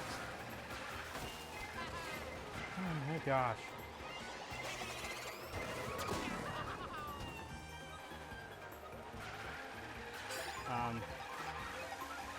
So my grandmother has to be there, regardless of anything else that's happening. My grandmother My grandmother or someone that has access to the house and stuff needs to be there.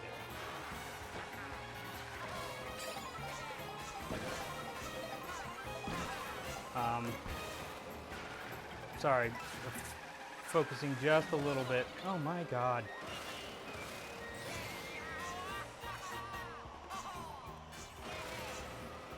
Hold on. Okay, we're good. So someone has to be at the cabin. And my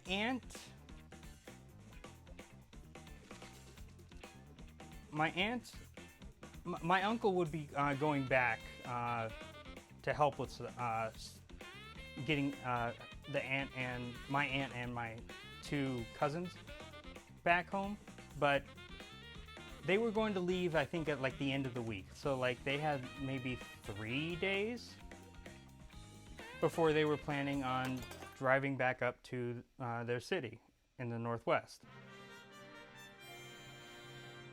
So my grandmother would have been alone. On top of not having a car because it was getting fixed like an hour away in a completely different city, no one in my family necessarily trusted her to drive, herself included. So someone would had to go up to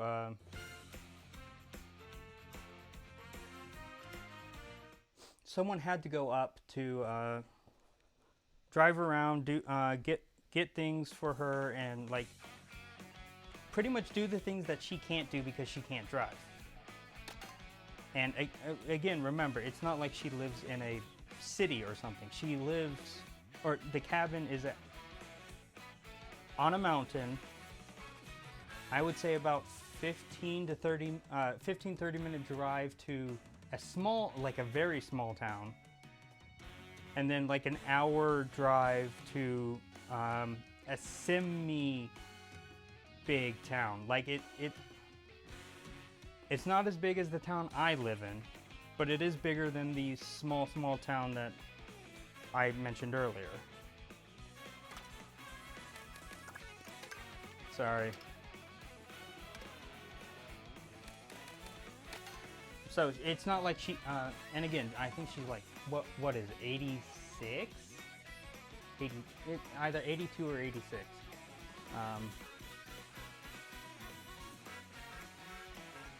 So she can't walk there.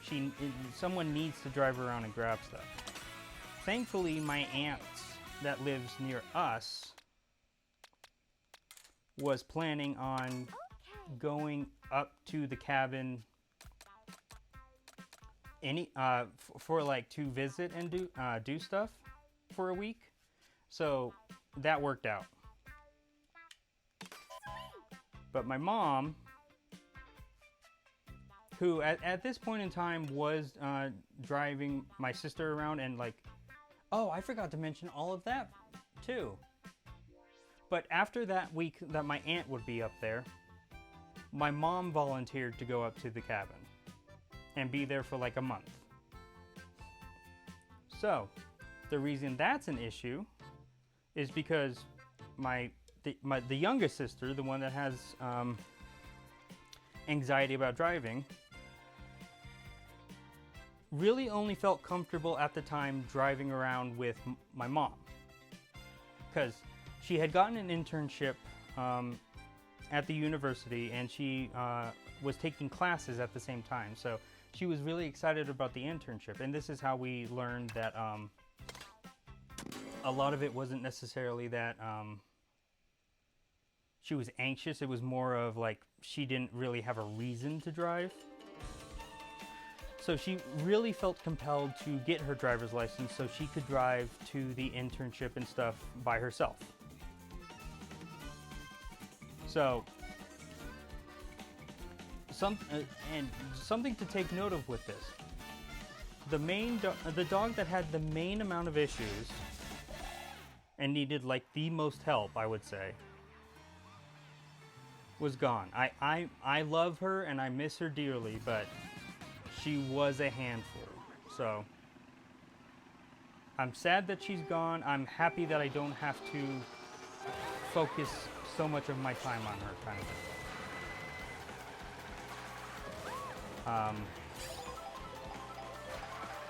And then the other biggest obstacle thing was like taking my youngest sister to classes and stuff.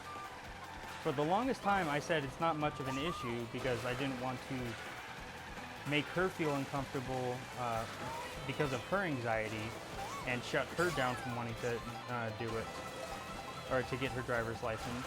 So I didn't really say much and I just sucked it up. But with her being like, yeah, I kind of want to get my driver's license, so then I can go to the internship stuff. I can go do the internship, and it would take some things off of me and all that stuff. And of course. There we go. Timed it right there. So with her getting her driver's license, and with rest in peace, all love to her, with my dog gone and my sister wanting to learn how to drive, that was all of the major things keeping me back from pretty much like doing things for myself. Because like I'm not gonna just sit here and say like, oh yeah, my sister was dealing with a lot because of medications and all that stuff, and she was the only one being affected by it. No, I was also pretty heavily affected by 2020 and all that, because with not wanting to get my mom sick, I had to isolate myself. I started trying to take online classes, but I cannot. Online classes are one of the hardest things for me to do. Like it could be a class for like math or physics or something. Oh god.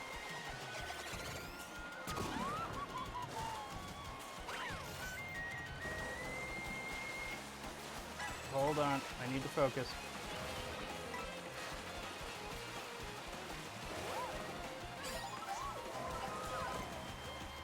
Oh, please do not have like a red shell or something. Okay, well, whatever you have, you don't have anymore. So someone please do not have a blue shell. Okay.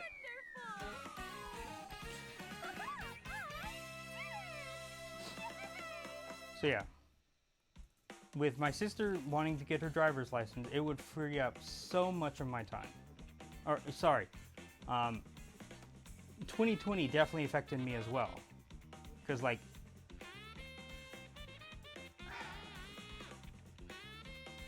I hate to say this, but like in I think I've talked about this on stream before. Hold on, I actually want to sit down and actually focus on talking for a second, because I'm almost done. I'm almost done with backstory, updates on my current life thing. And then when I talk about future updates, I can start playing again, but I want to get through this. So 2016 was probably the worst year of my life. Like even worse than 2020. 2020 was bad. I'm not going to argue against that, but 2016 is still probably the worst year I've ever had in my life. So I was struggling heavily from 2017 onward. I did get a lot of help in 2018. I got back on medications and all that stuff. But I still was dealing with stuff. I was kind of getting through some of it. And then I started having the problem of like, I was in a class with the teacher I was talking about earlier, where where I he almost failed most of the class. Like, I'm not going to say that Physics 3 is easy or whatever, or modern physics is easy. I'm certainly not saying that any of that is easy. But there were people in that class that I know is smarter than me, and I know they're more motivated than me. And they almost failed the class. And I've had this teacher 3 times. And it's always the same. I had him for Physics 3, I had him for Modern Physics, and I had him for Modern Physics 2. I dropped out of the Physics 3 one. Well, no, I didn't drop out. I got through the entire year, but I only passed because I asked for a D in the class. Or I didn't pass, but I didn't get an F in the class. I got just below what I could get, so then I didn't lose my GPA. In Modern Physics, I passed the class, but that's only because he didn't do a final, and then he like bumped everyone's score up. Like, I think even the lowest person in the class had like a high F to a low D. Like, no one was gonna pass the class until he just passed everyone. And then Modern Physics 2, I just dropped it because on top of personal things, I did not think I was going to pass that class. And I did not want to spend the money. I wanted to get the refund back on the class, so then it wouldn't have been a waste. And around that time, after I dropped Modern Physics 2, I was like, okay, I cannot do a master's. I've been in college for several years now. I just want to get out of here. Let me just go for, not even a BS, let me go for a BA, because then I can avoid Modern Physics 2, because I think only him and one other teacher teaches it, and I've heard one good thing about her, but from everyone else, it's been complaints about her. Kind of in a different area than the other teacher was. And that's why I went into the BA. Where was I going with this again? I just started ranting.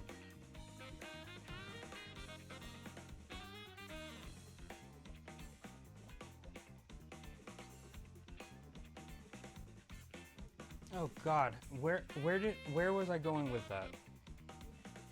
Hold on, let me get some water.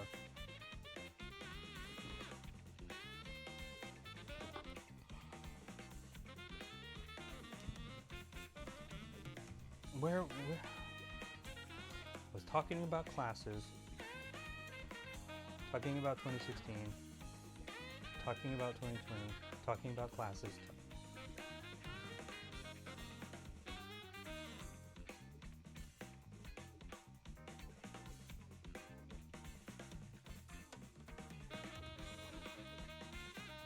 Oh, right, that's why I was talking about that.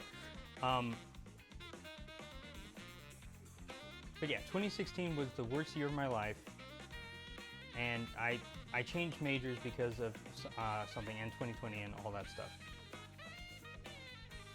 The main reason I want to talk about that, and honestly I might have gone off a little track with this, or gone off track a little with this, sorry, is that I didn't really have too many friends. Oh yeah, I was talking about how I wasn't saying that my sister was the only one struggling. Ever since I left high school, I really didn't talk to many people.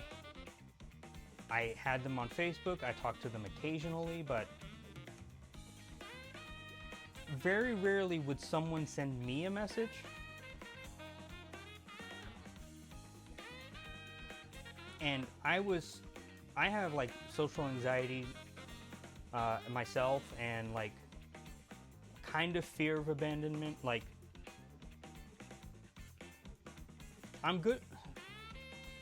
I do have a slight fear of abandonment, and more in the sense of like, if someone were to just leave, I'd be fine with that. If someone told me a reason that they left, I'd be fine with that. But not knowing why people don't talk to me, and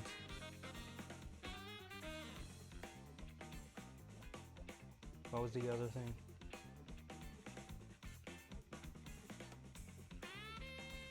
But yeah, if someone were to just stop talking to me,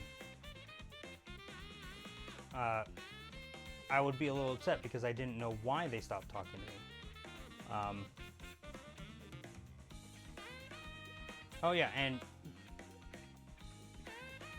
another thing that gave me the social anxiety and fear of abandonment was just if I said the wrong thing.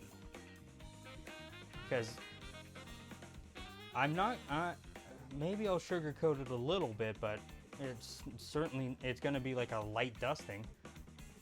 I'm not good at words and feelings and emotions. I bury a lot within me.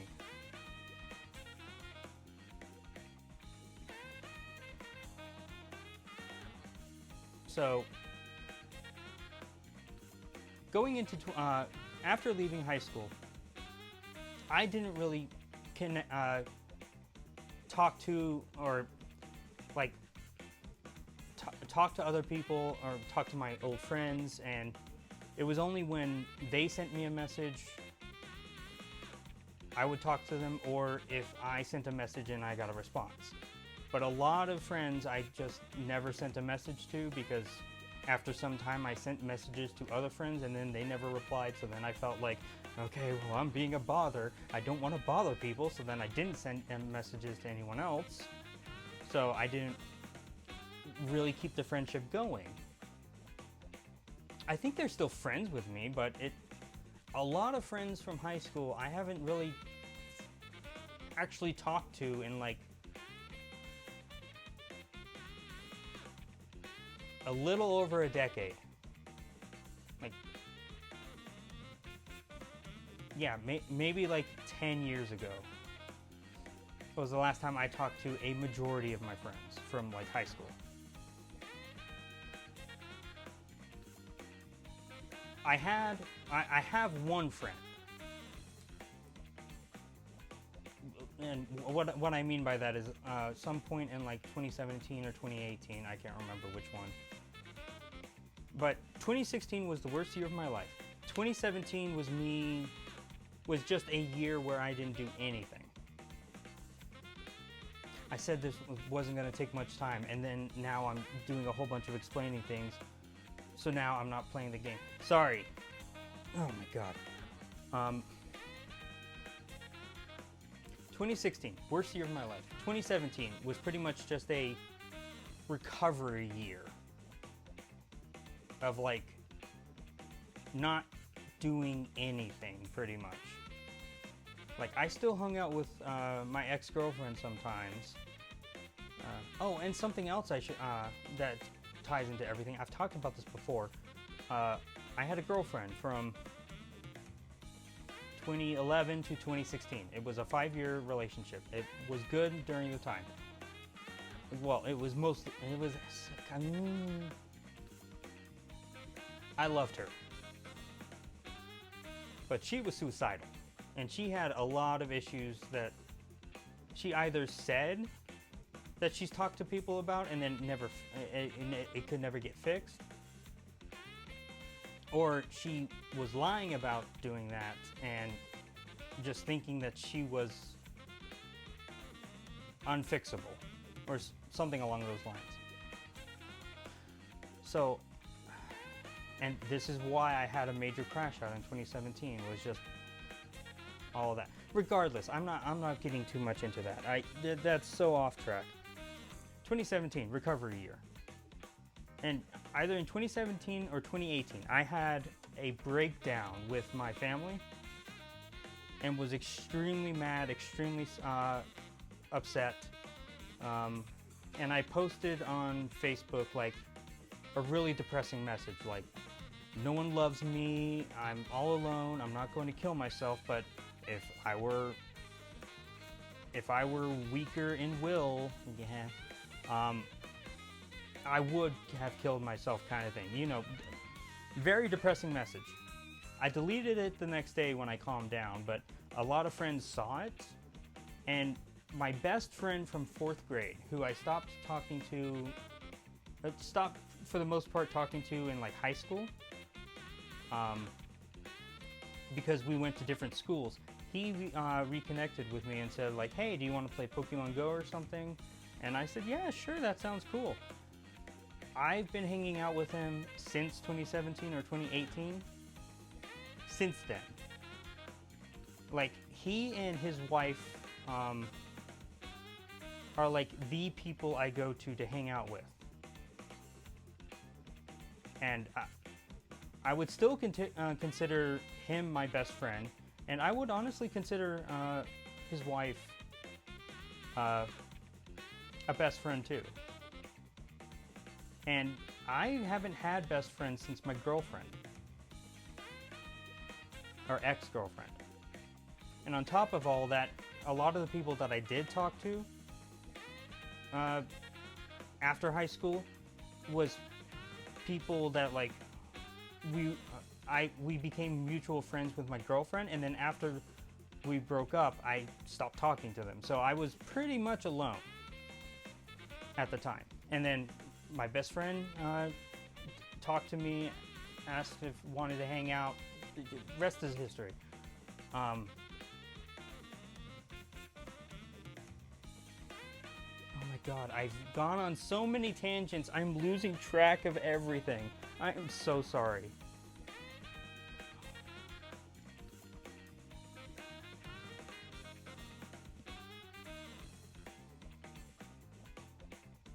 But yeah, I wasn't fully taking care of myself. And my best friend invited me to D&D in 2022-2023. And I was interested in D&D at the time. I had tried D&D a couple times when I was younger with my best friend from I think 1st grade. I tried doing D&D with him and his brother. It wasn't connecting with me at the time, but now I love it. But I will say, from 2022, yeah, the whole reason I was talking about that was just to say, like, I don't have many friends. And the people that I do have the people I am friends with, either I haven't talked to them in a while, or we've moved on to acquaintances or something. And even then, some of my the friends that I had were mostly from like the classes I took, which it was a small amount of the people that were in those classes to begin with. Oh my god, I need to get to the point. I was lonely. From 2022 onward, I was lonely, I was unhappy. The only thing that was bringing me joy really was D&D. But I suppressed it all because that's just how I was. Put everyone above me, period.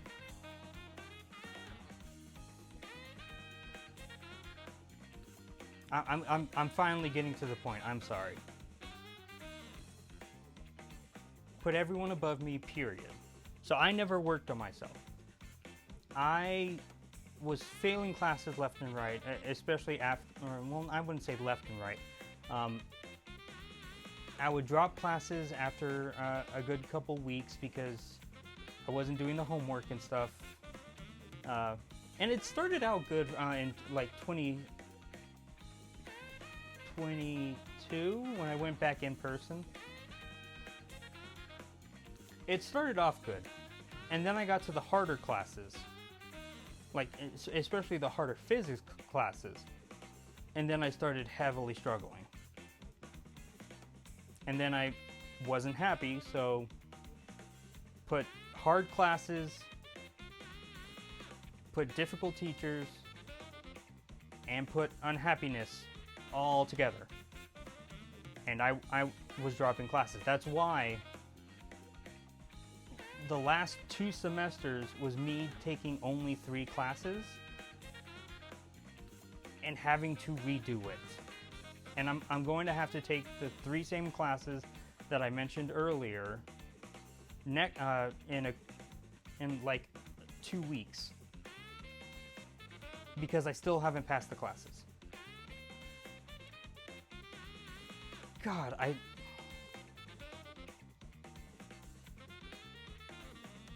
don't like talking. I'm not much of a talker unless it's something that I want to talk about.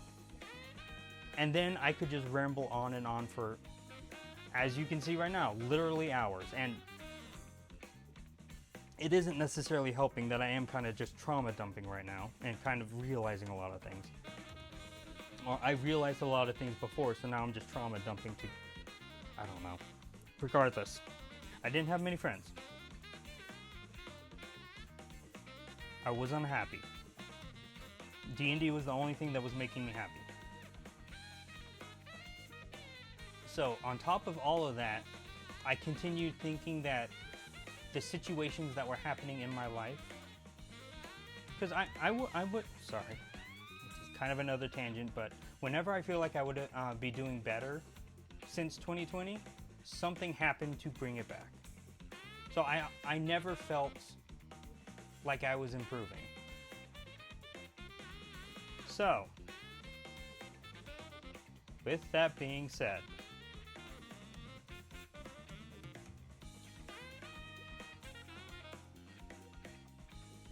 at the start of this summer, my sister wanted to get her driver's license, which would free me from the responsibility of having to take her around and to things that she needed to do, and then she could have her freedom to do what she needed, and then I would have my freedom to do things.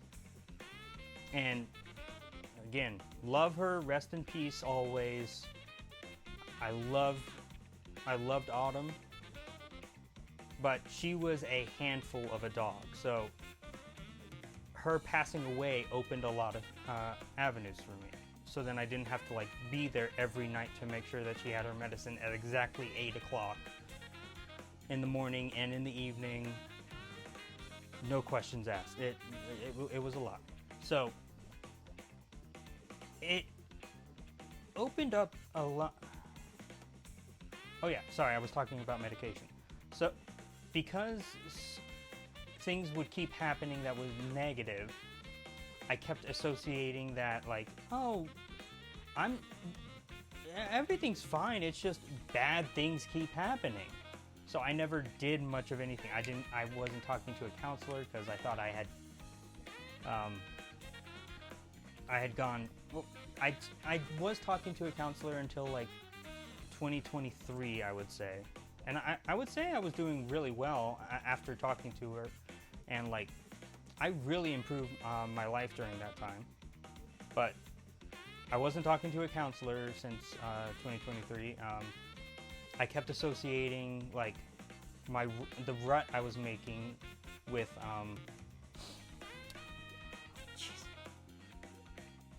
just negative, small negative events that happened in my life. So I never did anything about it, and I was weighed down by taking care of other people. With all of that being said, oh my god, I haven't even gotten to the most recent thing. I have spent 2.5 hours talking, and I haven't even gotten my point across. I am so sorry. Ugh. And now I'm spending like half of my time talking, complaining about me complaining about my life and wasting people's time. So now I'm wasting more people's time complaining about complaining. I know. I'm sorry.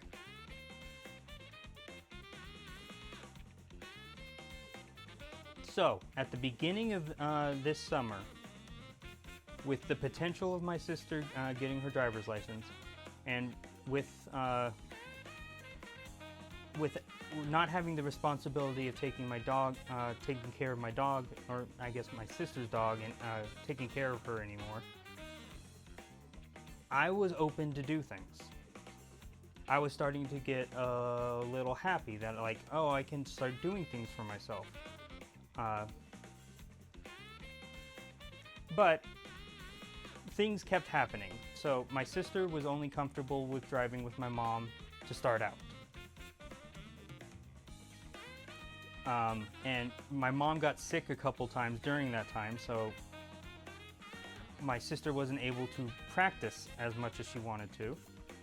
And then when she was about ready to take the driver's test, the biggest issue with that was that my mom has three, I guess technically my mom and my sister have a combined 3 cars. My sister's car, the elder sister's car, and then my mom has 2 cars, one that's mainly hers and then one that I mainly drive.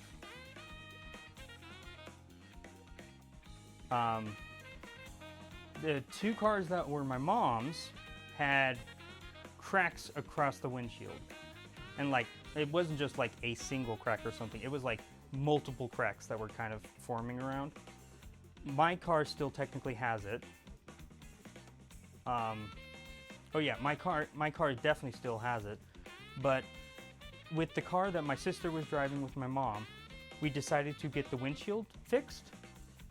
So then she could, because the driver's test that she was going to go to, you bring your own car, and if there was a crack across the windshield, or if there was like an issue with the car, they would automatically disqualify you from doing the driver's test. Explanation for why this is important. So we get the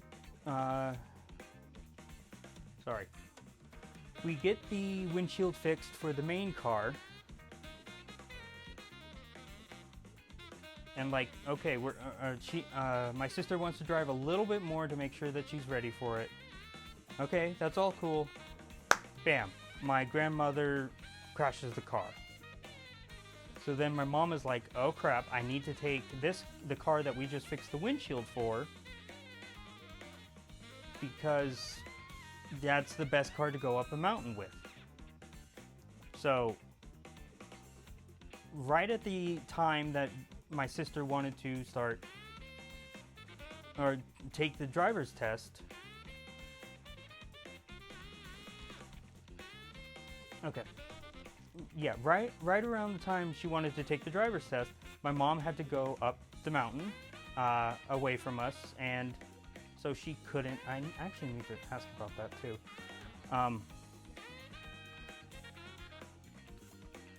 So my sister wasn't able to get her driver's license, so I still had to continue, and again, that happened like mid to late June. So I still had to take my sister to classes and stuff, which, like, I've done that for most, for a decent portion of my life.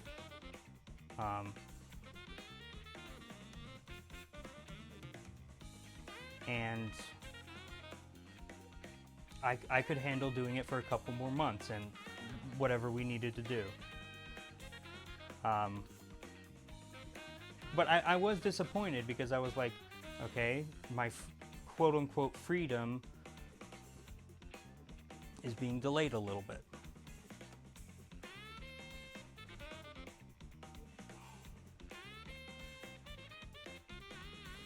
And then, of course, we learned that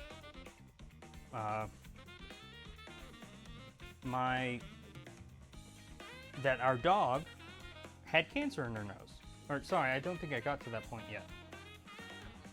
So I know I've been talking for a long time, but I did mention that the biopsy that we did came for my sister, for our dog's mass in the nose. The first biopsy came back clean. The second biopsy was done to see if it was like fungal or something. So they would dig deeper into the biopsy. And then they found that it was cancerous. And I think that was like early to mid-July when they discovered it was cancerous. And then I think about a week or two ago, we talked to the oncologist, the main oncologist that was helping us with that. And she told us that this cancer, specifically that our dog had, only 4 other dogs in recorded history has ever had this type of cancer. One of the rarest cancer types, and of course our dog had to get it. And in people, it's only this type of cancer is only 3% of the cancer cases that are reported is this type of cancer. I can get a little more into detail about it, but it's intranasal melanoma, where a more common type of this cancer, melanoma is like cancer of the pigment of the skin, and the thing that's closest to this type of cancer is like oral melanoma or something, where it grows from the inside of the mouth. What made this special was the intranasal part, which was that it went and grew into the nose.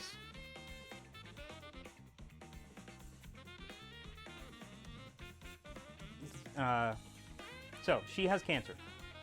Thankfully, this cancer responds well to, or you know what I mean. It's not good at resisting radiation therapy. So we're going to be doing radiation therapy for her. It's going to cost a lot. We've already spent a good amount of her money on her, but she is the last dog we have. And you know, it's my sister's dog. It's a dog that we've had for 10 years. There's abouts. And we love her. So we're kind of just doing the last amount of stuff that we can before having to do something. And the only other thing that would be possible with this type of, I guess the only 2 other things, is leave it alone, which we weren't going to do, because then it could block off her nose and eventually it would it's cancer. It would eventually grow and cause problems. Or remove it with surgery, but because it was in the nose, a good portion of her nose would have to be taken off, and it would permanently disfigure her for the rest of her life. And it's not guaranteed that they would get all cancer. So my sister and myself included, we're just like, okay, surgery, we will put her down before we put her through surgery. So we're doing radiation therapy. It's once a week. It's once a week for 6 weeks. The entire point I'm bringing this up is because my elder sister, focusing on herself, hasn't volunteered, or even when we asked, except in like emergencies, she hasn't taken my other sister to classes, hasn't taken the dog to the vets at all, mainly because I'm just the de facto one. I don't really complain about that one. And the VCA that we went to is like on the other side of town. It's like a good 20 to 30 minute drive. So, like I said, the whole point I was bringing that up was just that the quote-unquote freedom that I was going to have during the summer was overridden because my sister wasn't able to get her driver's license. She's working towards it. She's almost there at getting the driver's license. Just outside influences or outside events kept pushing it back. And then with with Grace, having to take her all the way across town and then go back to whatever I was doing and then go back, pick her up because they have to sedate her a little bit. And it like happens, you drop her off in the morning and then you pick her up in the afternoon and stuff like that. I will have to drive there, drive to and from like 4 times. Oh no, drive to and from 2 times. So that's an hour each. So again, quote unquote freedom pushed off a little bit. The reason I bring all of this up, and I know it's been 2.5 hours of me complaining about my life, complaining about the last year, just to get to what I was going to talk about, which is future updates. So, to anyone who's, well, right now I don't think anyone's listening to me on Twitch, but, oh, please don't be crashing. Okay, no, it's just a small blip. To anyone who's listening to, or watching the YouTube video this long and is still listening to me rant and complain and all that stuff, you're a trooper. I'm so sorry. But this all culminates into what I wanted to talk about. While my aunt was up at my grandmother's cabin for the trip and to take care of my grandmother, she also has a dog, so I watched her dog. So I was pretty much, I still had to go, and thankfully my aunt like lives down the street. So it's not like I have to drive very far out of my way. But I still had to take my sister to class and still had to take my the dog to whatever appointments that that she needed. But otherwise than that, and taking care of my aunt's dog, I was pretty much alone. And a big factor of it is just that the house we live in has been pretty trashed for the last 5 years. We all have ADHD, we all have anxiety, we all have depression, minimum. So doing a lot of cleaning isn't the biggest, it is like a tougher issue for us than normal. But being at my aunt's house, all I had to do was make sure it wasn't more dirty than when I left it, which is an easy thing for me to do.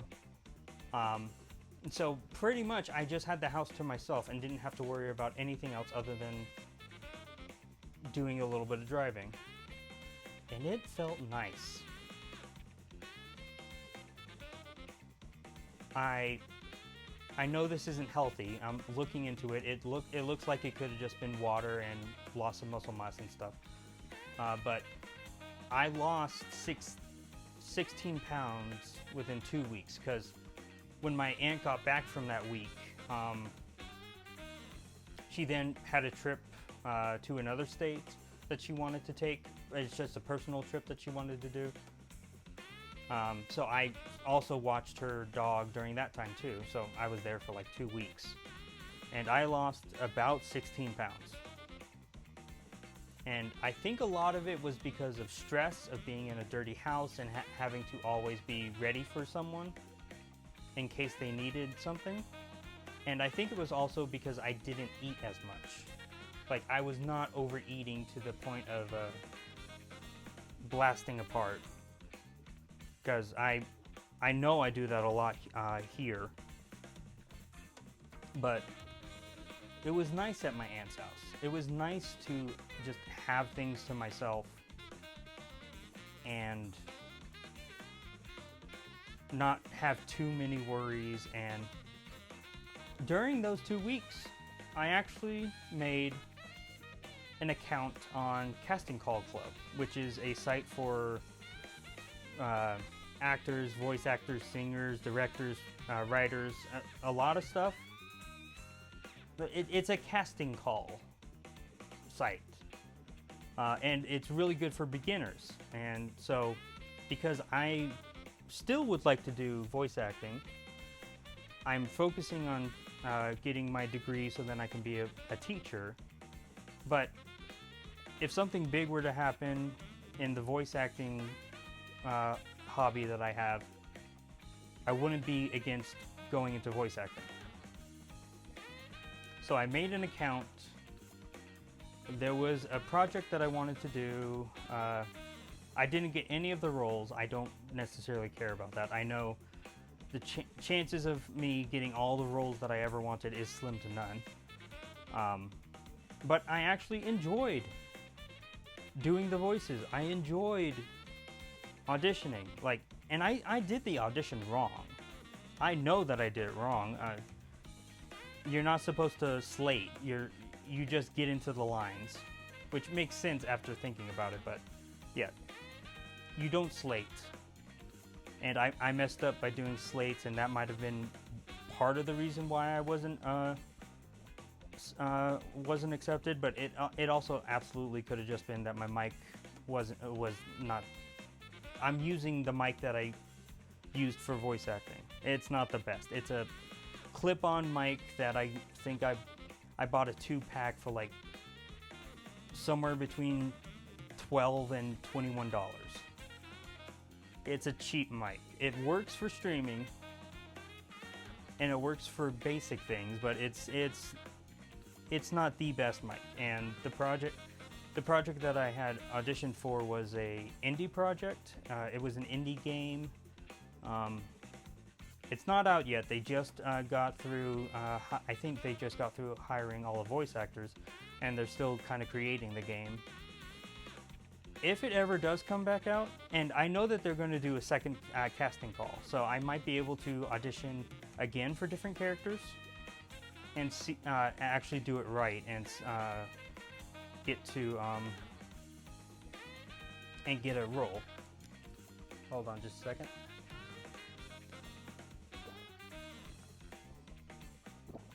Sorry, I know you can also hear me drinking water. I keep forgetting to mute beforehand. But I enjoyed it. I enjoyed doing voice acting stuff. I was playing video games kind of in my spare time.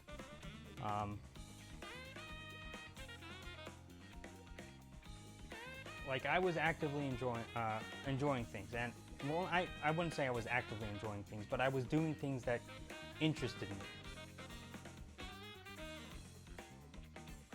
And again, I'm kind of going into the expectation that start of next semester, whenever my grandmother and my mom come back from the cabin, and then I think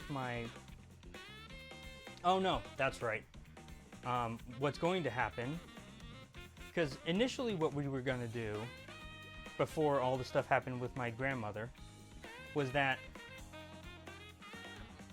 she has a dog, and when they were going up to the cabin, her dog went with my aunt and uncle. They went in one car like a couple days after my grandmother left, and my grandmother was going to get there first and take care of a couple things like at the cabin and all that, like take care of the mice traps, all that stuff. So my aunt and uncle were going to bring my grandmother's dog, so then my grandmother's dog would be there, and then my grandmother flew here, and then, like I said before, we've been keeping the truck here in our city, and she took the truck up to the cabin. So the plan was we would do the reverse thing. I think we would do the reverse thing. Or no. Oh no, that's right. The plan was that because I love to drive. I love to drive. What we were going to do when she would go back to the Northwest city, where my aunt and uncle are, it would be a weekend outside of classes. I would figure it out. But I would drive her car with her and her dog, or with my grandmother and her dog. I would drive her car up to that city, and then she would have her car and her dog, and everything would be at the Northwest City. And then I would take a flight back. Something I didn't mention was that, especially now that my grandmother probably isn't going to start driving, or isn't going to do too much more driving nowadays, and also she's kind of considering selling the cabin because of other reasons, I might potentially get that truck. And it's a good truck. Like I said, I believe it's a Toyota Tacoma. It's a good truck. I've driven it before. I enjoy driving it, and it would help me help others. So win-win. But if I keep the car, then how am I getting back home without? How am I going to get home flying? So we'll have to figure that out. But I'll probably just drive up there, or we'll do one of two things. Either I'll drive up halfway, and then my uncle will drive up halfway for a day, and then the next day we would separate and all that stuff, and then we would go back to where we were going. Or I would drive all the way to the Northwest City, and then I would drive all the way back with a car somehow. How I would do that in a weekend and not miss a class, still need to figure that out. Because the issue is my grandmother's dog, because I don't think she does well on flights. She's old. I know you've been staring at this for 30 minutes. I'm so sorry.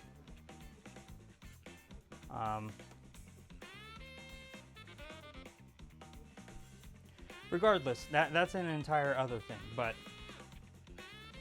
I was interested in doing things while I was at my aunt's house, and I didn't feel too many problems with it. Well, I guess I should say more of I wasn't feel like I was being too hassled outside of having to take my sister and dog to their appointments and classes. Right now, my two sisters and our dog wanted to go up to the cabin with my mom and my grandmother because, well, we all love the cabin, but the youngest sister especially loves it, and so does our dog. So they decided to go up to the cabin Friday. So besides my sister's two bunnies, which are very low maintenance, give them lettuce once a day, refill their water and food when they're out, that's pretty much it. I have pretty much had the house to myself.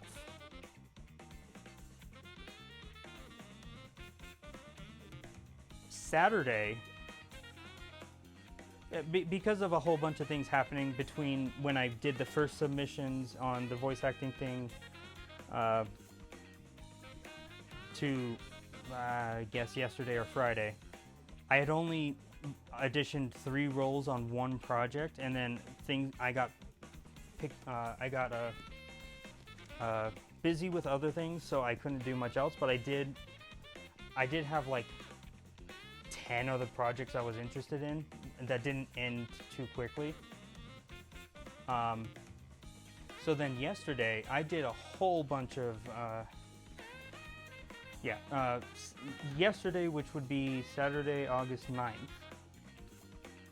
I did a whole bunch of auditions for a whole I think I did 4 projects, Three of the projects I did one voice, and then the last project was an Ace Attorney fan dub. So I submitted, and it's only the first episode currently, so I submitted for all the male roles. If I get multiple roles, I'm only going to accept one of the roles, and then someone else can have the other roles, because I don't want to be the only one doing it, because otherwise I would just do a Let's Play, or I would just play the game. But I did all that. I did some cleaning around the house. And I also had D&D yesterday.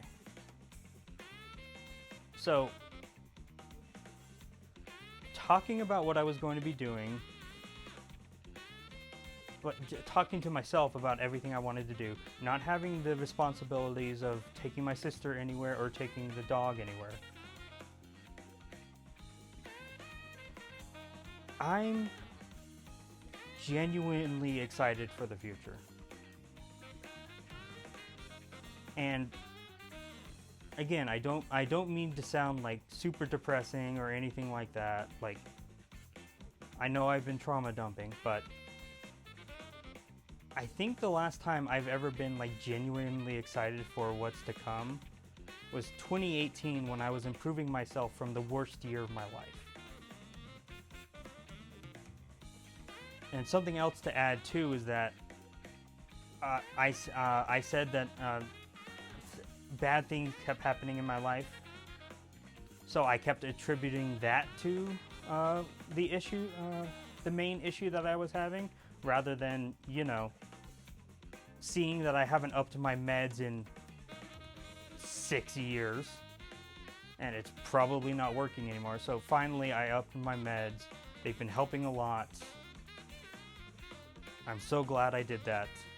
I'll probably up them again, because I think one of the depression medications I can up one more time, and then the other medication is the base dose, so I can up it a good amount more before insurance causes issues. But yeah, I'm medicated. I'm planning on going to a doctor and a therapist soon. I just need to find one and then make an appointment and then go. But I'm genuinely excited for the future. Okay, hold on. I need to use the bathroom, and I'll come back and finish talking about that, start playing, and talk about the updates in the future. Sorry about that. Bye. Or I'll be right back. Dad, hold on. Hold on. Hold on.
Alright, I'm back.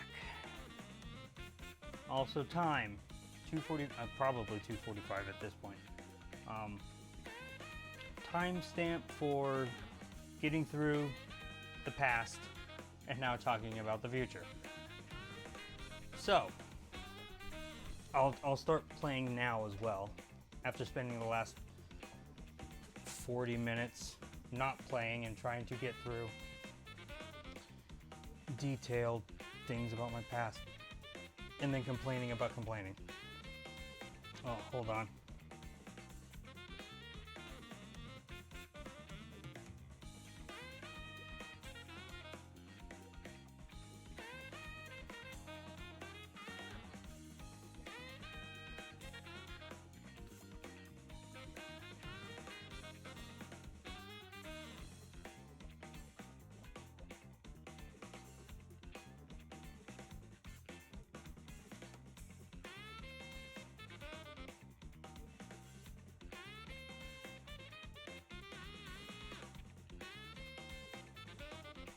Alright, now I'm back. Sorry. Alright, so. Shadow, you talked about all the past stuff now. We understand why you haven't been here since November. But you said that you would talk about the future. So, what's the future look like? So, with all that being said,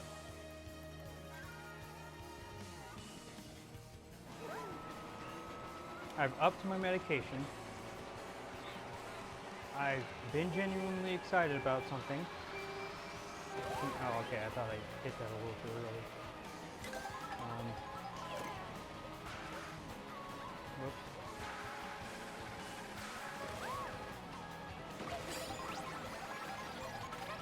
Sorry. Ooh, that's a cute outfit. Okay. Oh, I looked at the computer real quick, and I shouldn't have done that during a turn. So, going off of all of that,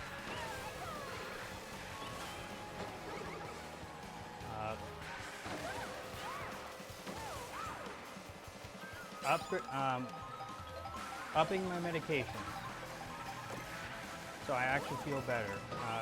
Nope. A lot of a lot of responsibilities that I had. What am I trying to say? I'm trying to talk about the future. I can't remember how I'm going to be talking. Oh fuck! How I'm going to be talking about the future? Sorry. With my medications upped, with a lot of the responsibilities that weren't necessarily mine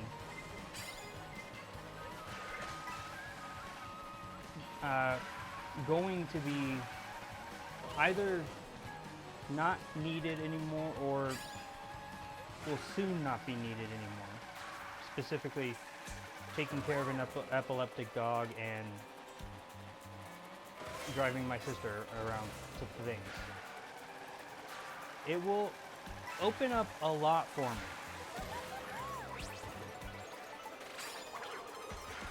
Coin coffer, yes! I finally got a new character.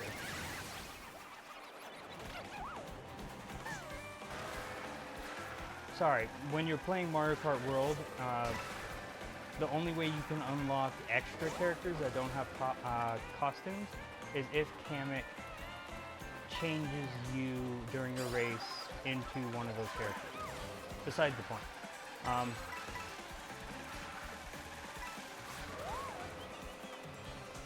So, I know I keep repeating myself because I get off track and then I want to make sure that everything I wanted to say was said, so I have to re-say everything that I was going to say. Or that I've already said. So, I've upped to my medication. No more outside responsibilities, either now or very soon.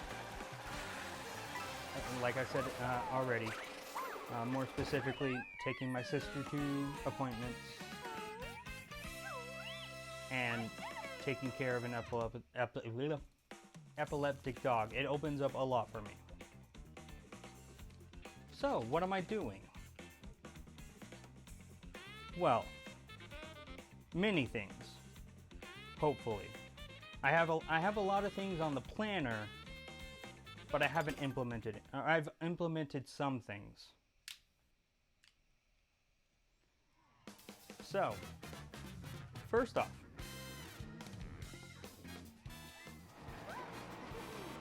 I want to get back into streaming. I really do. Like, I know, like, the past year or two, I've been, like, very sporadic on streaming. And, again, I think a lot of that is just because of, like, everything piling up on me, me not upping my medicine, not figuring out, like, base problems, continuing to push forward when I should have held back a little bit. You know, all that stuff. But I genuinely enjoy streaming. I would like to. The biggest thing I want to do is get like a slightly bigger audience. Yay, another costume. Yeah, is to get I wouldn't say like a huge audience. Like I don't want, what are examples of streaming? I don't want like Markiplier or Iron Mouse or like HoloLive numbers necessarily. HoloLive might be a little closer to what I want because I know that a lot of them have like a couple thousand. Oh, that was rude. I know that a decent amount of them have like a couple thousand, and I know I was mentioning VTubers. Give me a second.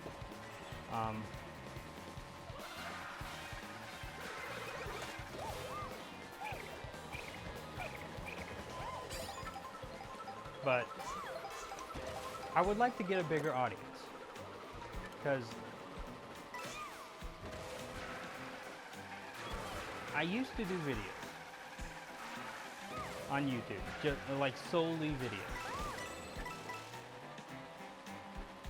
But over time, I kind of just lost the drive to do videos, and I think a lot of it was just because of the editing part. So I moved to streaming. But one of the things that comes with streaming compared to just recording videos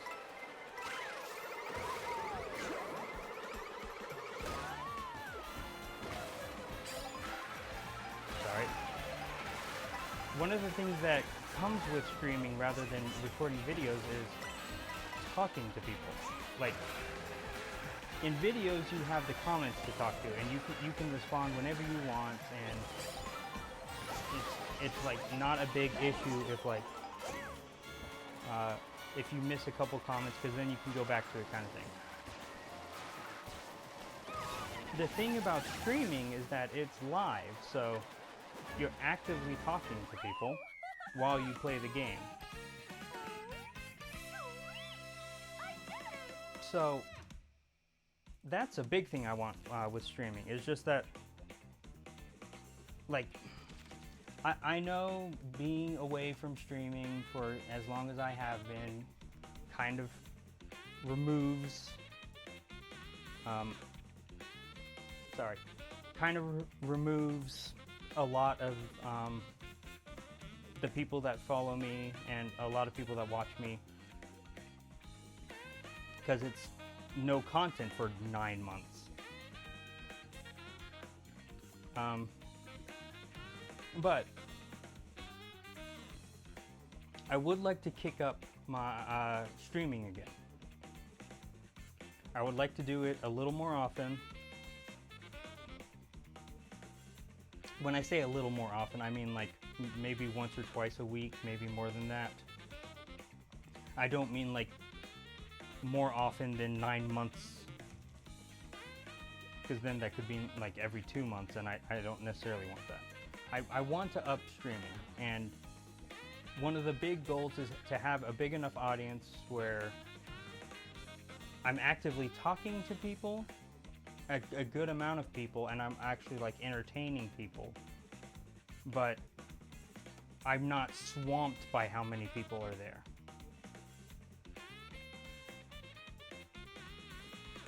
Like, I think she needs more views and more viewers and all that stuff, but like, I think a decent examples of who I'm talking about is a long time people in like the streaming YouTube careers is like Proton John, or Claire nowadays, and Lucagen. Did I bring them both up because they're also married? Yes, but they're kind of examples of like, I think at max Claire has like 10,000 on a really good day, but like on a normal day has like 1,000, and Lucagen I think is about the same number. So I would like those kind of numbers. Not trying to be selfish or anything and be like, oh, I deserve this. No, it's more just the whole fact of like, the whole point of streaming is to talk to people. The whole point of streaming is to have active, live feedback and commentary with the people that you're doing the videos with. Like, I understand that, like, if you're like in this industry or something, you're supposed to view it as a job, get the best content, focus on the numbers, kind of thing. And while getting money from this would be fun, and making a career out of this would be fairly entertaining, I'm doing this because I want to play games. Well, okay, not specifically just that, sorry. I started streaming because, like, I was just kind of playing games. I've watched a whole bunch of YouTubers and stuff over the years. I'm not much of a fan of like watching live streams, and I think it's mainly because of the reason as to why I want a decent sized audience. Like, when I say decent, I mean like 1,000 max. Is just because, and a decent amount of people's like some of the bigger streamers and stuff like that.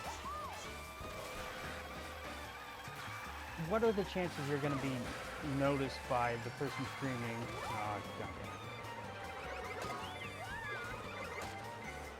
Oh my god! I get it, you hate me!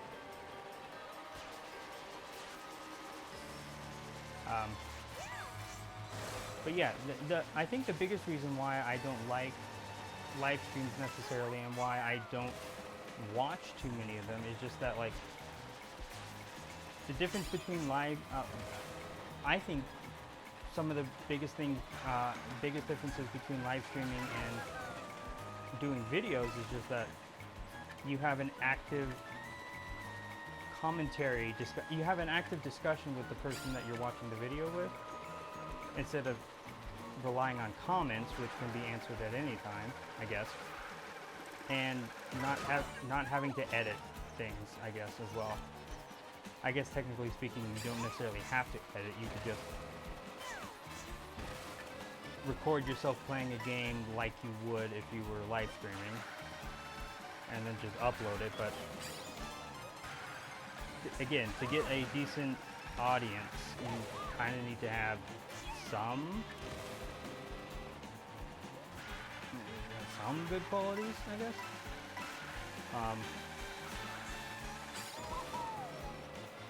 And again, I got burnt out of editing videos and making videos.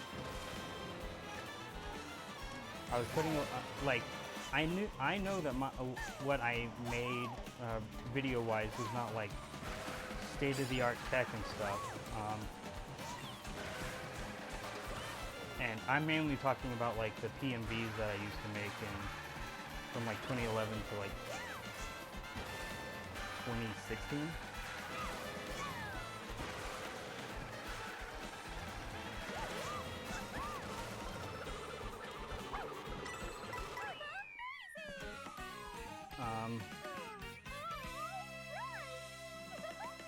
But I did put a lot of effort into editing. It was just that I didn't have the massive libraries that other people had. I didn't have the massive graphics things, massive graphic like additions that you could do on things. I used ScreenFlow back then. I still use ScreenFlow for like recording stuff, but I can't remember the last time I actually recorded something.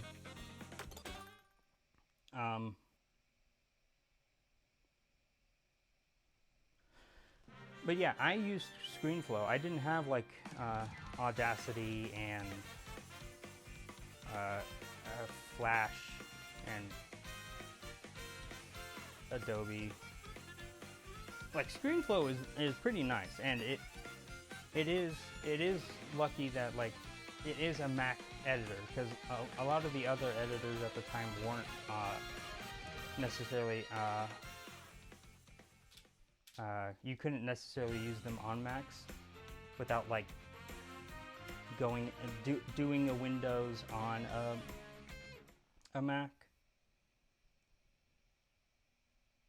Regardless, I didn't have like the fancy schmancy graphics that a lot of other people were making at the time. Like as Equestria Daily started calling them after some time, I did story PMVs where it wasn't about like the flashy graphics. And I'll say a caveat at the end of this. I just want to talk about it still. It doesn't have the flashy graphics. It doesn't have like the wow, that's so cool kind of thing. I tried to tell a story through edited visuals of My Little Pony and the song, like the song lyrics. That's what I did. But as time went on, and as people got better software, better what am I saying? As people got better software, better things, as technology improved, and as people got more comfortable with like making and editing videos and like making them flashy and stuff like that, I didn't, because I was limited to, you know, I've gone off such a deep end with what I'm talking about that I can't even remember why I started this, but I'm gonna finish it.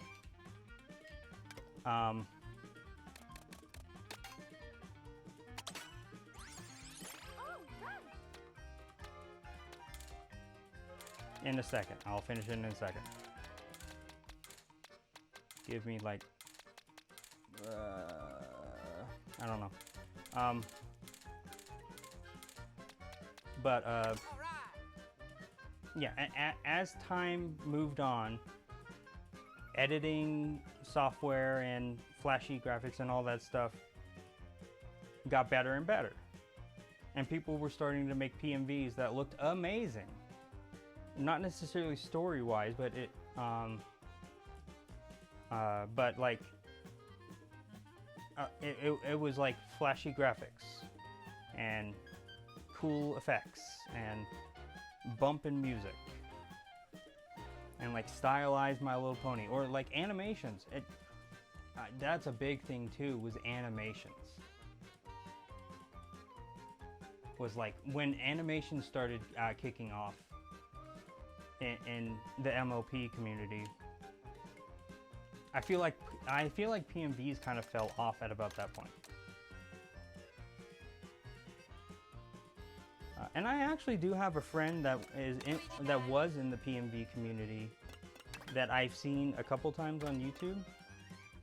I don't watch him too much nowadays, but Jay Holler. He was the one that at one point did the best My Little Pony videos of like the year. I actually met him at a convention once. It was fun. He knew who I was, and that was a fun time. Actually being recognized by a bigger content creator, that was fun. Regardless, because everything was getting more flashy and like better graphically and stuff like that, my like Equestria Daily did eventually, because my videos, PMV just means pony music video. It goes off of the age-old thing that was on the internet of AMVs, which is anime music video or animation music video, one of the two. So when I say PMV, I mean like a pony music video. It's visuals on the screen that's My Little Pony-esque, with a song behind it, and usually the song is tied to what's happening on the screen. At the beginning of the fandom, and like the start of Gen 4 MLP, yes, Friendship is Magic was 4th, and then the current gen right now is 5th. But like when it first started, Equestria Daily kind of just, it was like it was the wild, funny that we're on Moo Moo Meadows, but we were kind of in the Wild West of like, what do we label these things? How do we do this?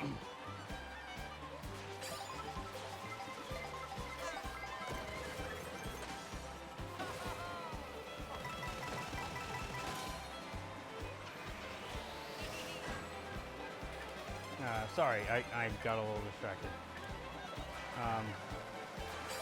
But yeah, at the beginning, Equestria Daily was like, okay, we'll just put all of the PMVs together in one thing and just call them PMVs. But as time moved on, and I saw this as time went on, because nothing against Equestria Daily. I understand they were just following the trends. They were just identifying things to make things easier, stuff like that.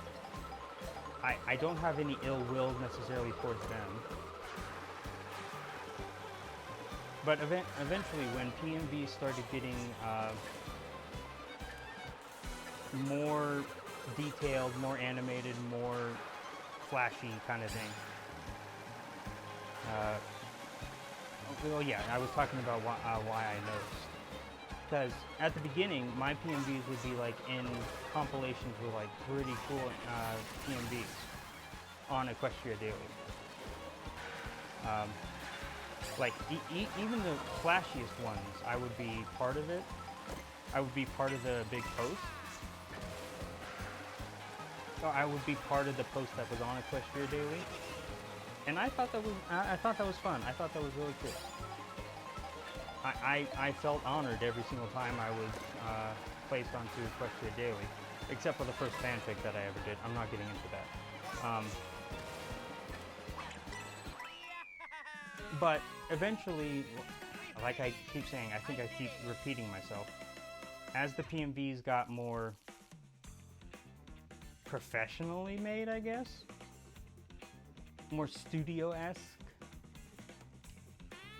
they were called PMVs, and then PMVs that I made, or PMVs that were similar to what I made, were called story PMVs.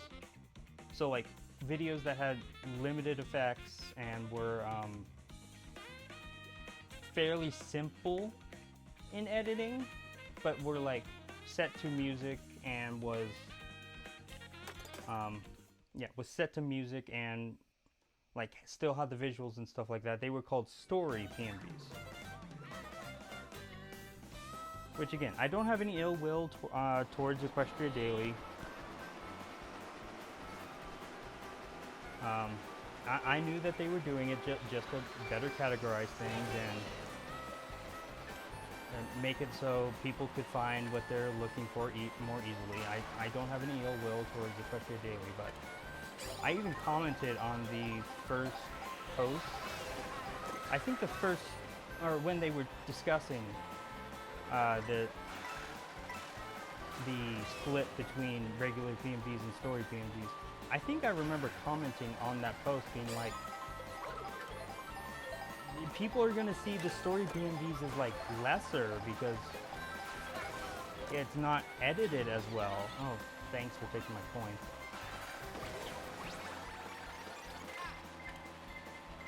Okay. Oh, I should have continued driving. They were too far away. But yeah, like I was saying on Equestria Daily, like I don't like this change because, and it directly involved me, so of course I would get involved.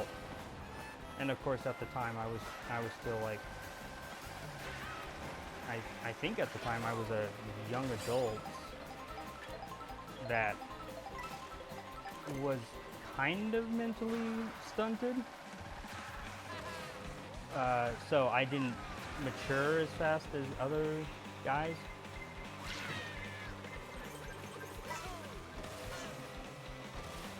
So I was still kind of childish at the time. Honestly, when I say that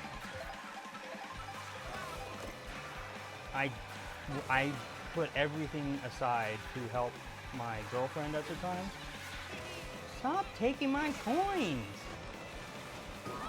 Ow, I didn't realize that they were split.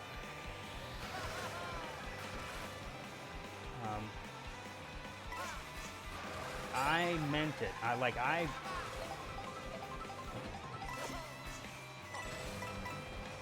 Yeah, it overall just was not necessarily a good time. But getting back to the point, I commented on the post and I was like, if you do this separation, then people are gonna see PMVs as like the only thing to watch, and then the story PMVs are just not edited videos, so people would watch it less. Now, I don't know how true that is. Despite actually getting like posts on Equestria Daily and all that stuff, I was still a fairly small time creator at the time.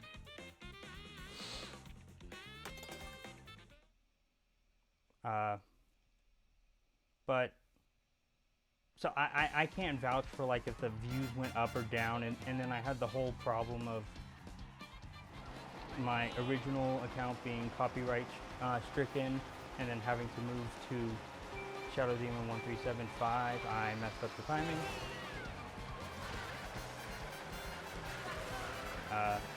Yeah, and then having to move to the account that I was going to use for like let's plays for the most part.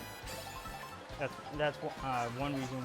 Well, actually, I kind of figured this out afterwards, but I realized that 1375 kind of looks like a Let's. So it was going to be my Let's Play channel, and then the main channel would be like PMVs and stuff.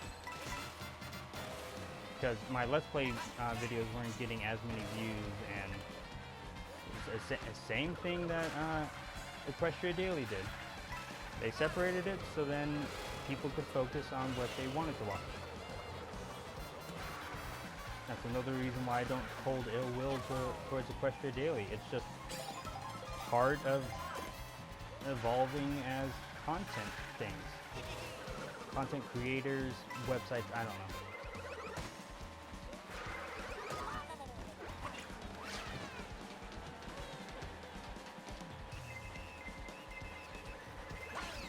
I did not want to throw it forward.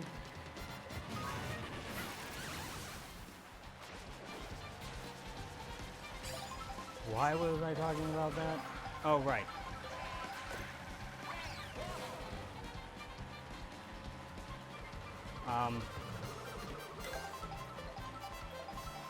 But, again, between, like... I missed that.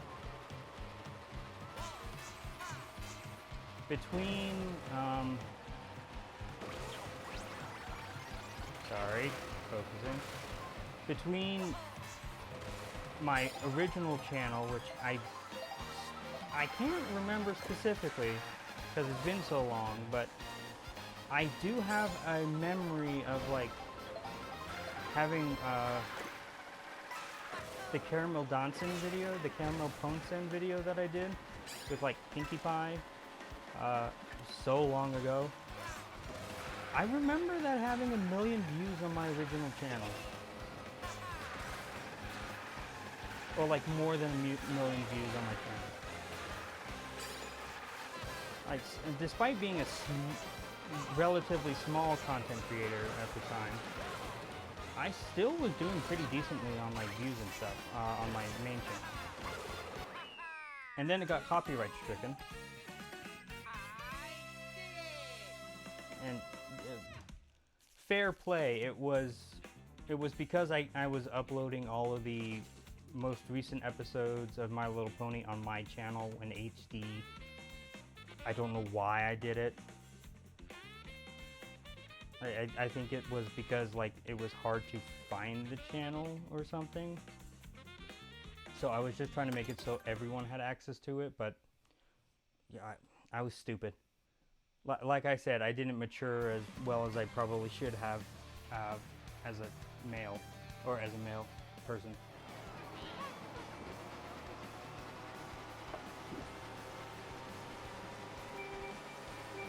Or I guess I should say developed mentally.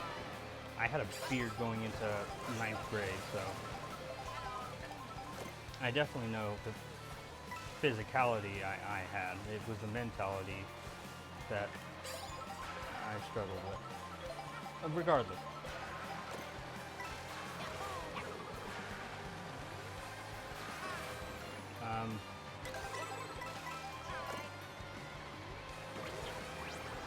Please be a new costume. Damn it.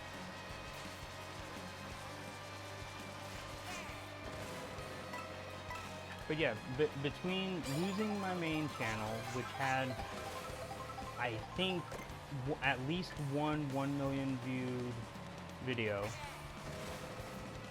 and had all of the other PMV video views, had the Pokemon playlist music have a good amount of views too. And on top of that, quote-unquote story PMVs, at least at the time, seeming like they were getting less and less recognition, and ultimately just being seen as, like, not the edited videos. Again, I have no real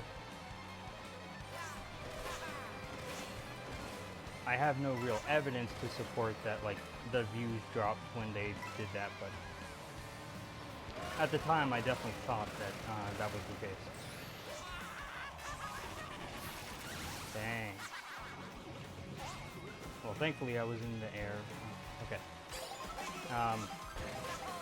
I continued making a couple videos.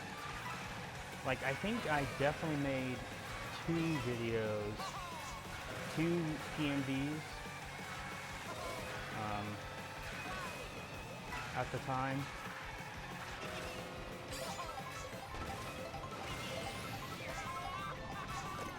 Or, yeah, like, after my main channel was closed, and I was kind of starting to fall off a lot with, like, depression and stuff.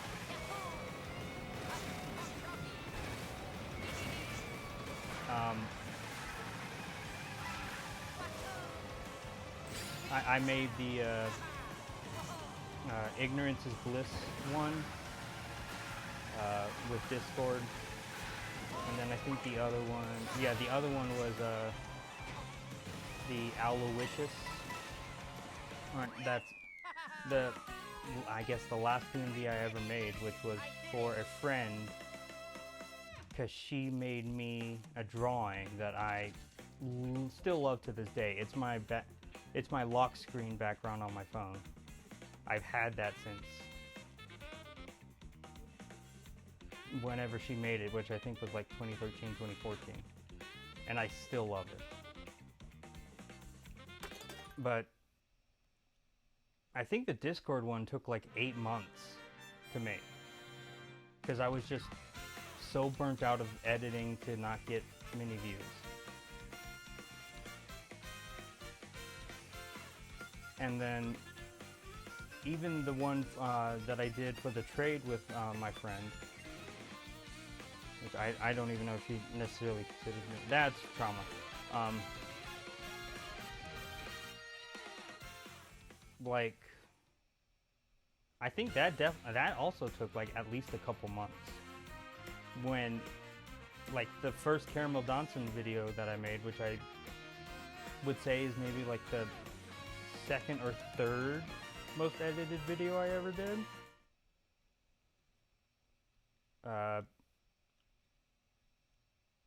No, it had a lot of like repeat effects, but I wouldn't say it was necessarily that edited. But like Caramel Dancing, I remember specifically because we were on a trip. Me and my family were on a trip for like vacation or something in the summer, and I was editing during the drive.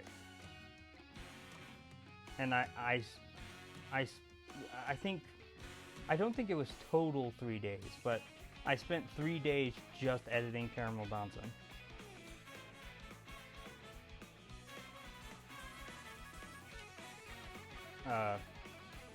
So I was capable of doing PMVs at a faster rate, but it just... 3 more. But, you know, just depression and all the other stuff that kind of happened, I fell off. I fell off of doing PMVs and editing in general. And that's kind of when my YouTube channel, quote unquote, died.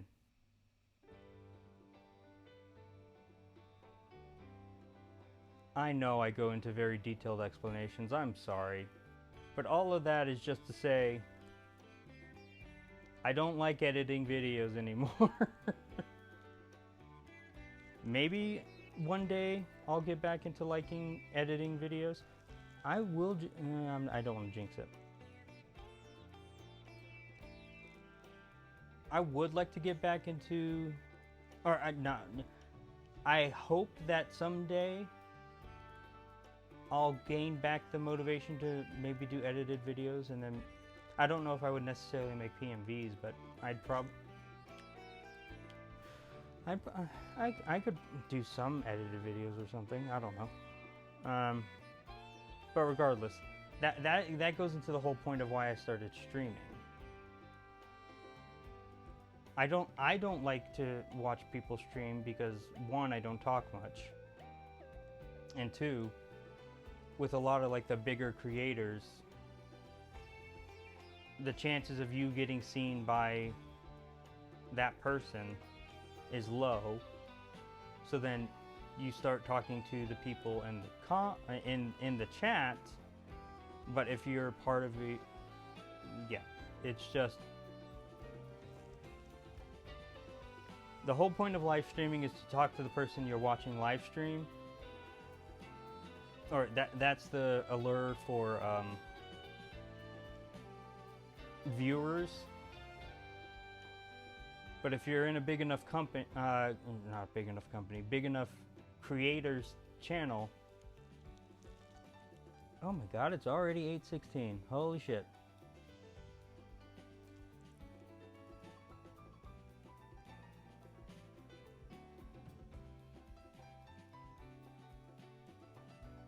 Sorry, my brain started going haywire. Yeah, the allure of live streaming for the viewer is to talk to the people that are live streaming. But if they're big enough to where they have a lot of people in the chat, chances of you being seen is very low. So then you start talking to the chat and talking with them because they're a lot more alert. I'm not saying anything bad about about streamers.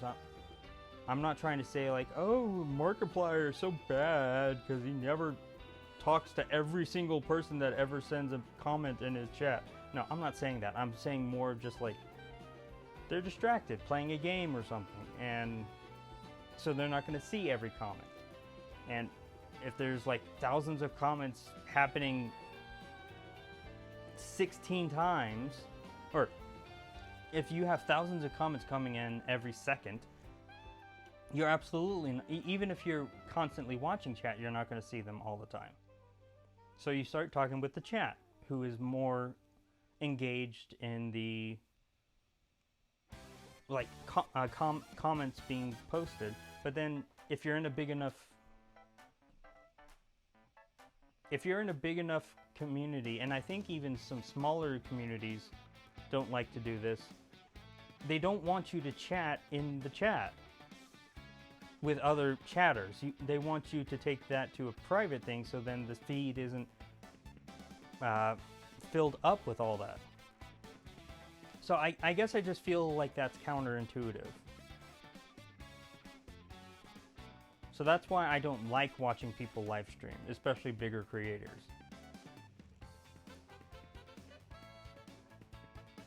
And that's why I don't want a huge audience, I want a decent audience. Like, I think I could handle 1,000 people at a time. Just reading chat and playing games and talking to people who want to talk to me. I think I could do that, and I would love to do that. That's getting back to the entire point that I was making in the first place. I want to get more into streaming.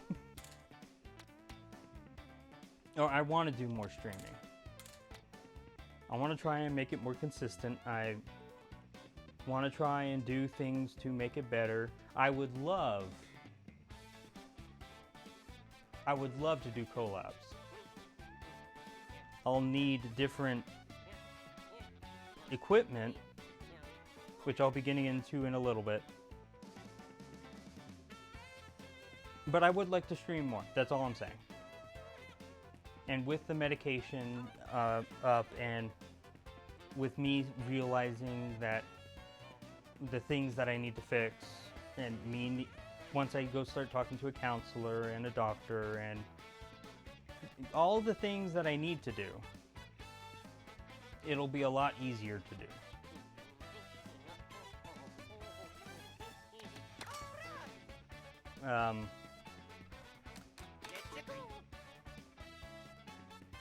But yeah, I would like to get more into streaming.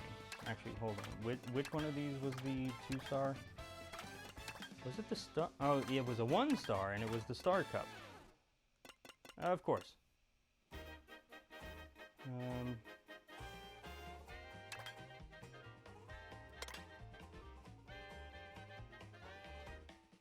And one thing I will say about streaming is that in the past,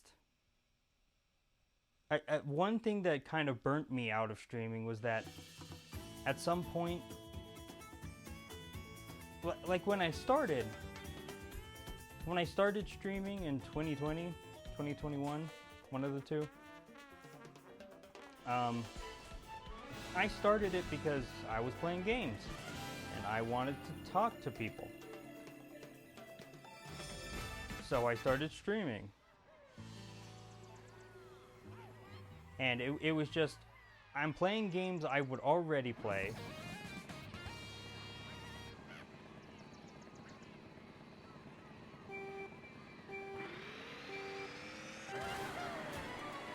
Sorry. I would be playing games I would already be playing, because I'm not big enough of a streamer to be like, oh, what games do you want to play? I'll get Steam and play that game. No, I can't necessarily do that.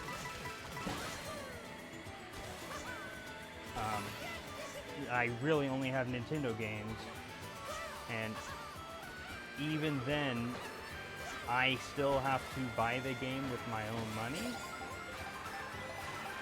So,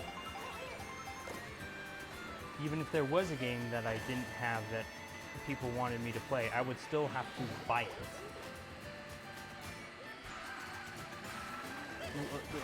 I say that like all streamers don't buy their games or something. No, I would have to pay for it out of my own pocket. I wouldn't have like funds behind it from streaming and stuff to be able to do that. Sorry. Oh, I let go of the wrong button.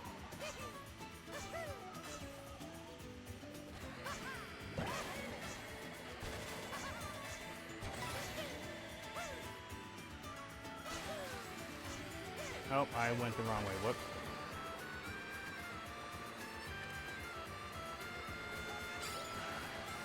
Oh, I meant to go a different way for that, but oh well.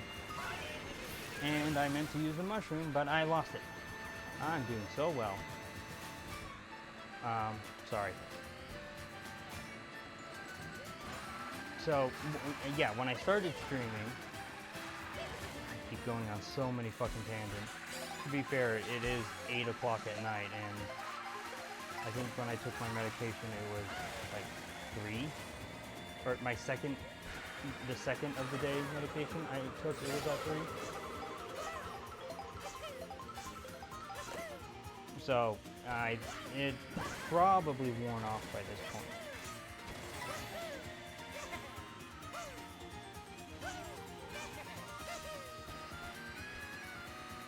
Yeah, I should have gone through there, but honestly, I will say, you know, one thing I haven't done with Kart World yet is pulling the shortcut. Getting off track. When I started streaming, I mainly was just doing it because I wanted to play games.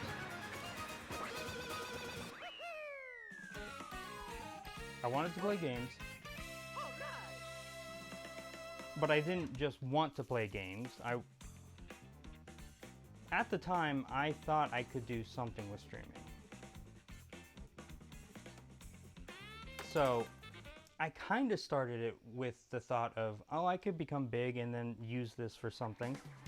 Because I was also depressed about not being able to go to college in person and not knowing what I wanted to do with my life. Or I didn't fully know what I wanted to do with my life, I guess I should say. I think by that point I knew I wanted to be a teacher.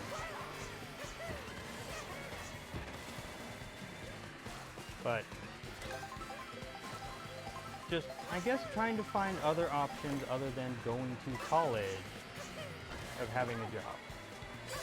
Not saying that like, oh, I expected to have 10 million views, why am I not getting? No.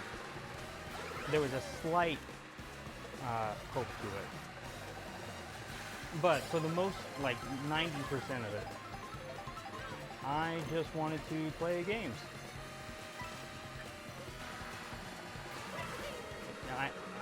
I know this explanation is kind of going to go into like the sorry. I know this explanation is going to kind of go into one of the problems with society, but I'm not going to comment about it too much. I started streaming because I, for the most part, just wanted to play games. And then if I could do something else on top of... And then if I could do something on top of that... Sorry, I'm losing track of my mind because these computers are actually being competent. Also, my throat is hurting. And I think that's just because I've gone 3.5 hours of talking, and I haven't done that in a decent amount of time. 9 months.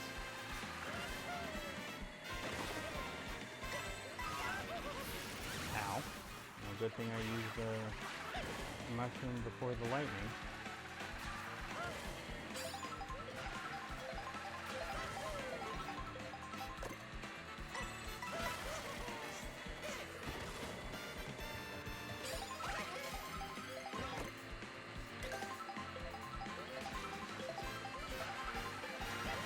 Sorry, I'm focusing.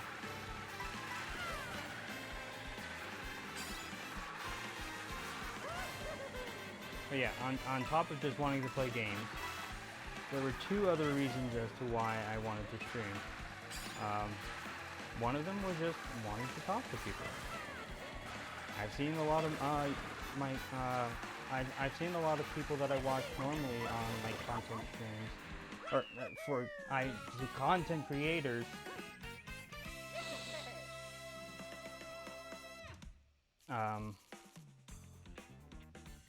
And it seemed like they always had fun talking to people, so I wanted to just play games that I was already going to be playing anyway, and then talk to people. And then, of course, the slight thing of like, if you're good at something, make money. The capitalist mindset. You gotta make a profit on everything you do. You know.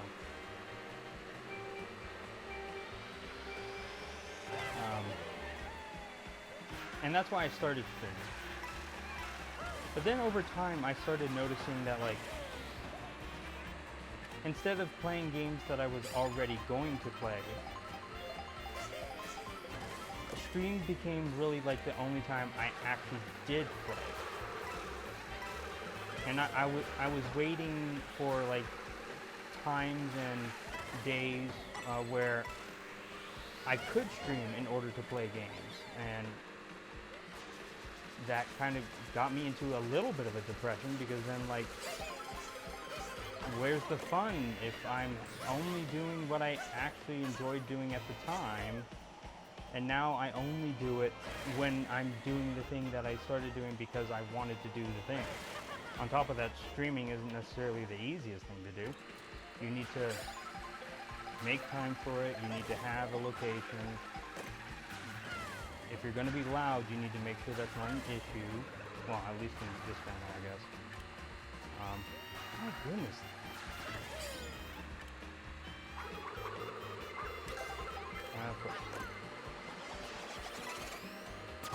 Nope, that didn't work. Oh, come on. I definitely pressed the drift button.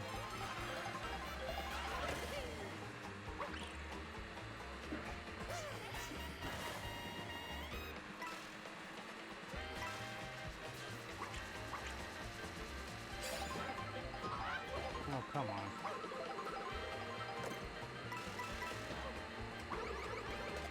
Sorry, I'm focusing because I need to get back in first.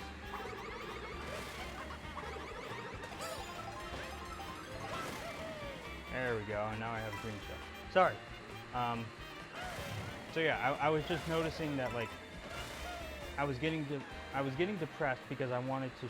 The only time I wanted to play games was was while I was streaming. But then I had to have like specific times and stuff for streaming and specific conditions, and I didn't always match that. So then I could only play games every so often, and so that kind of just hit me. And then eventually I just got to the point of like, okay, I need to start playing games outside of just streams, so then I can enjoy things. That's why I didn't stream Pokemon Scarlet when it came out, because I just wanted to enjoy the game. I will, going into that, I will be streaming Pokemon Legends ZA if I can. If something comes up, then obviously I won't be able to do it, but I'm going to try and do it like, oh geez. I'm going to try and do it like I did with Arceus.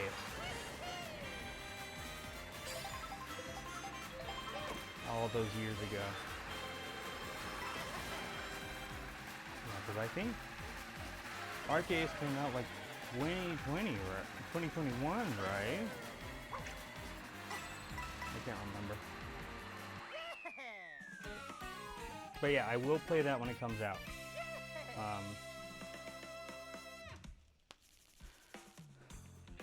But yeah, overall, I want to get more back into streaming. It won't take up all of my gaming time, and it definitely won't take up all of my time, but I do want to try and stream like maybe on the weekends, on like certain days, like 2 days a week. And then, of course, if I start getting like more chatters and more of an audience, and like there's more of a reason to stream, like I'm actively making content people like, then maybe I'll start trying to stream more often. But you get the gist of it. That's one thing I want to do. 20 minutes to explain that I just want to stream more. Jeez, Shadow. I also forgot to hold down the button, so I'm now going to be back here. Fantastic.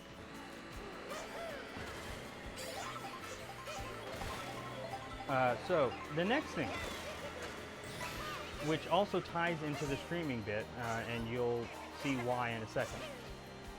Oh, actually, you might see in like 20 minutes, if I continue talking like I have been.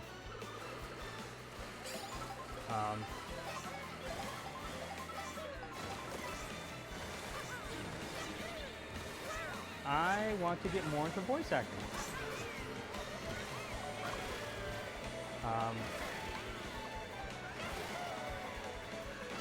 On top of the first ones I did, which I don't think I said it before, but the first project I did where I did like 3 roles,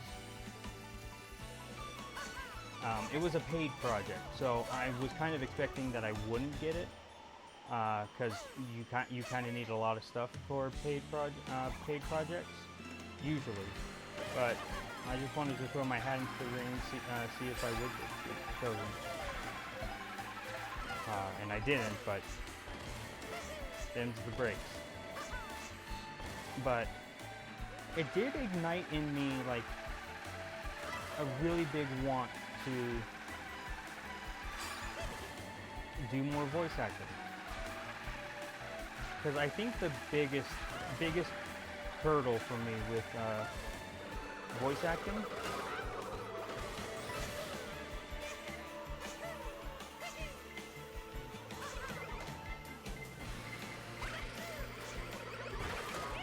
oh, come on. I did it too early because I thought I heard it. But yeah, I did those 3 auditions for that one game. I think end of July.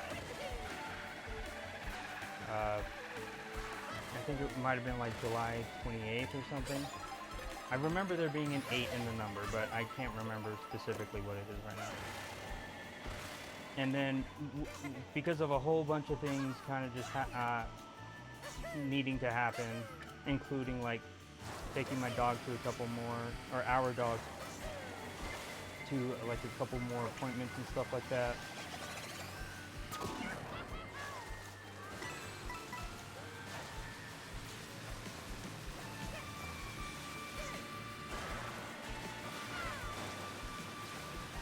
Sorry. Whenever I get out of first place, I kind of need to focus to make sure I get back into first place. So, regardless of when it happened, it was end of July, then I got busy. So I did miss out on a couple other auditions that I wanted to do.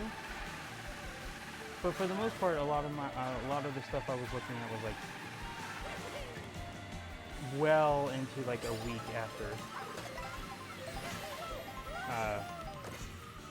after when I did those first auditions. So going into that, yesterday, I did auditions for 4 projects, I think. Either 3 or 4.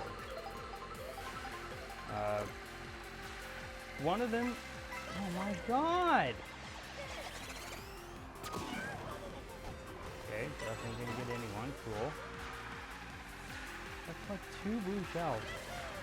I guess this is a long track, so... Okay, but yesterday I did auditions for 4 projects.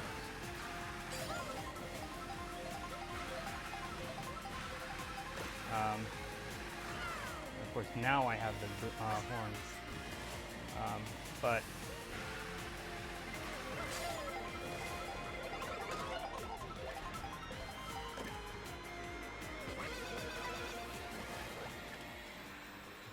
there, I think I hit all of them. Cool.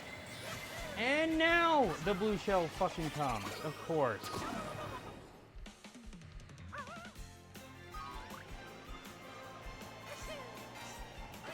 Hold on, sorry.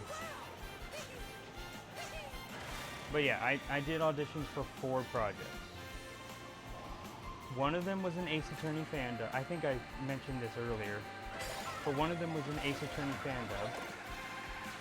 Which I love Ace Attorney. I love doing voices. So I think I did. It's only the first episode. So I did voices for all of the males in the first ever Ace Attorney case.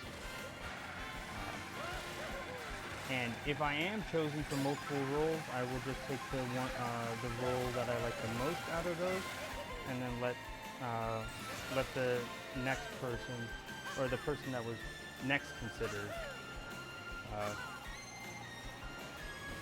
be for the other roles. Because yeah, I definitely said this. I definitely said this earlier, but if I wanted to play all of the characters, then I would just play Ace Attorney on YouTube, or I would stream it. So there wouldn't be any fun in it for me to do all of the characters. That is 4 blue shells. And of course I get second at the very end. Motherfucker.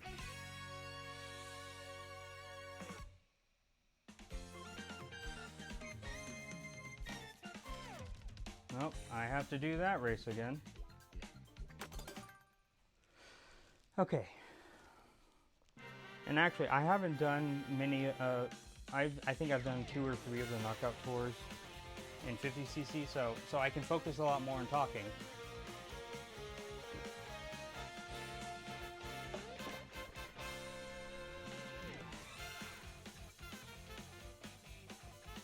Actually, maybe the reason my throat hurts isn't because of my tongue. But yeah, on top of the Ace Attorney one, I did 3 more auditions. All of them unpaid. So, unlike the paid project where I need better equipment and a home studio, more than likely,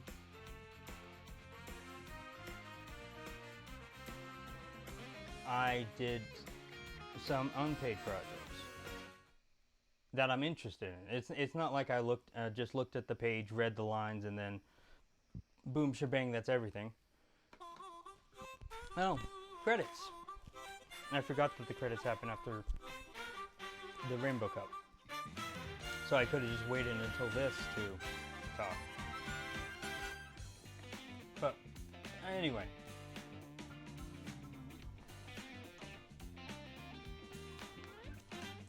That being said, I do want to get more into voice acting. I love doing voices. I want to work on doing more voices. It's a hobby currently, but like with streaming, if it were to get big enough where I could actively make a career out of it, I'm not going to say no. my main goal is to finish getting my degree, get my teaching credentials, and then become a public teacher. Which I think once I get to the point of getting the credentials, I will be on the fast track to actually getting a job. Maybe I'm wrong, but I feel optimistic going into those, whereas with these classes I feel, well, I want to get through the classes, but I feel like the chances of me, you get it. But I want to get more into voice acting. So, the thing to take note of is that one of the biggest reasons, and I noticed this while I was doing the auditions, because in the past I never really considered like the sound and all that. Like I would go into like a car and make sure that it was like muffled and stuff, because I know about like the echoing in an open room and stuff like that. But I didn't really notice until I listened back to those auditions and I was specifically listening for like quality and stuff, how bad this mic is. Like this mic has been very good for streaming. It's very easy to plug in, very easy to like just clip onto my shirt, and then I can just talk through it, and it does a decent good job for like picking up voices and stuff like that. But it is omnidirectional, so it takes sound in from everywhere. Whereas with a lot of like more professional voice acting mics, it needs to be coming from one direction. So I don't think there's anyone in chat currently for me to fangirl. Fan about this, but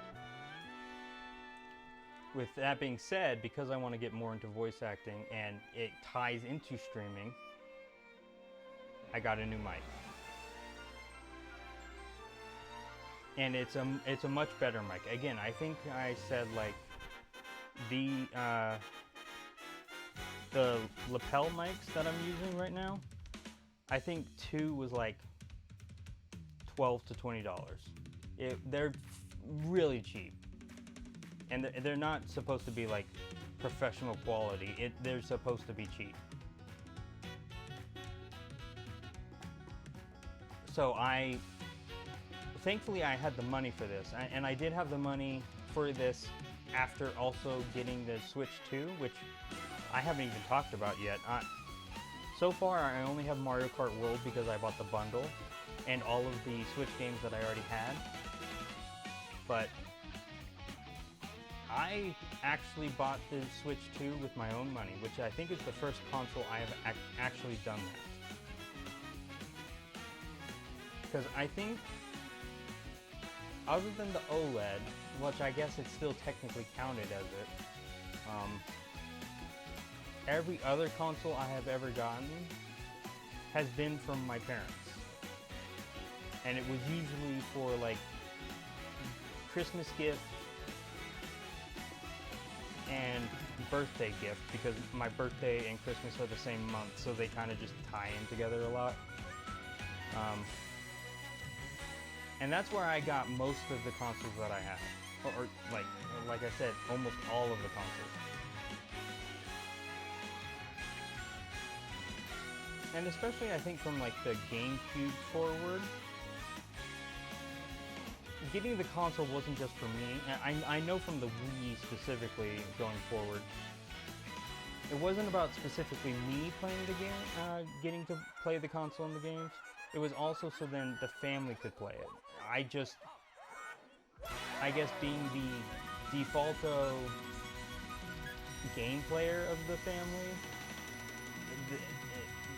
the ownership of them kind of just defaulted to me.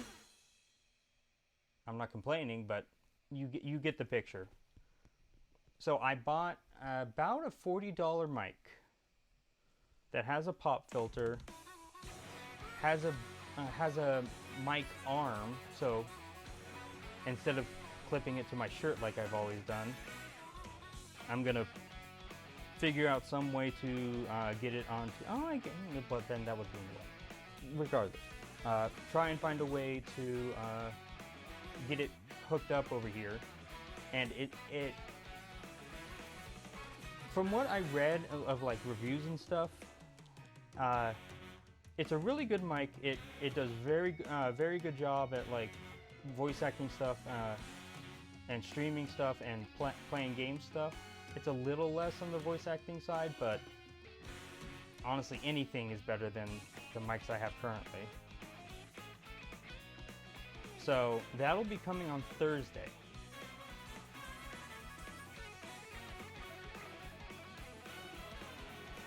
Now, the things that have been keeping me back from like being a better streamer and better voice actor, I would say, is the mic, first off, because on top of this mic being a lapel mic, like it clips onto your shirt, it's also a headphone jack mic, which, after reading up on it a little bit, is, I think, like the worst quality of mic you can get. Maybe not the worst, but it is on the lesser side. You normally want like a USB mic or like a XLR mic, which I don't have an XLR. That'll absolutely be if I do streaming more often. But with me wanting to do voice acting and streaming more, I decided to buckle down and buy a new mic. And like I said, all the reviews say that it's really good for everything except it felt cheap. And I know that kind of ties into like the longevity of it and how well it stands up to like time and stuff like and wear, but honestly, I just care about the audio quality. When I get more money and I have the option to upgrade my mic, I absolutely will. But I need a better mic now because I've been using this for 5 years and it's not the best mic. But talking specifically about streaming, the other thing that kept me from like really upgrading and improving what I do is the laptop that I use. First off, it's a laptop. I'm doing everything from streaming to editing to all this stuff on laptops. I have never. Our family owned like a PC, like a tower PC, years ago, and I think I inherited it at some point when they upgraded, and I used it for a little bit, or maybe I got a different computer. I don't know. But outside of that, and that was like back when I was like in middle school, so that would be like late 2000s, or like middle to late 2000s. Everything I've done for like online stuff has either been on my phone, which a lot of the stuff with the phone is just more casual stuff, but like streaming and video editing and everything I've done quote unquote professionally has been on a laptop. And the issue with the most recent laptop I have, which I think is the only thing I could use, because this laptop is, I think, from what, 2015, 2013?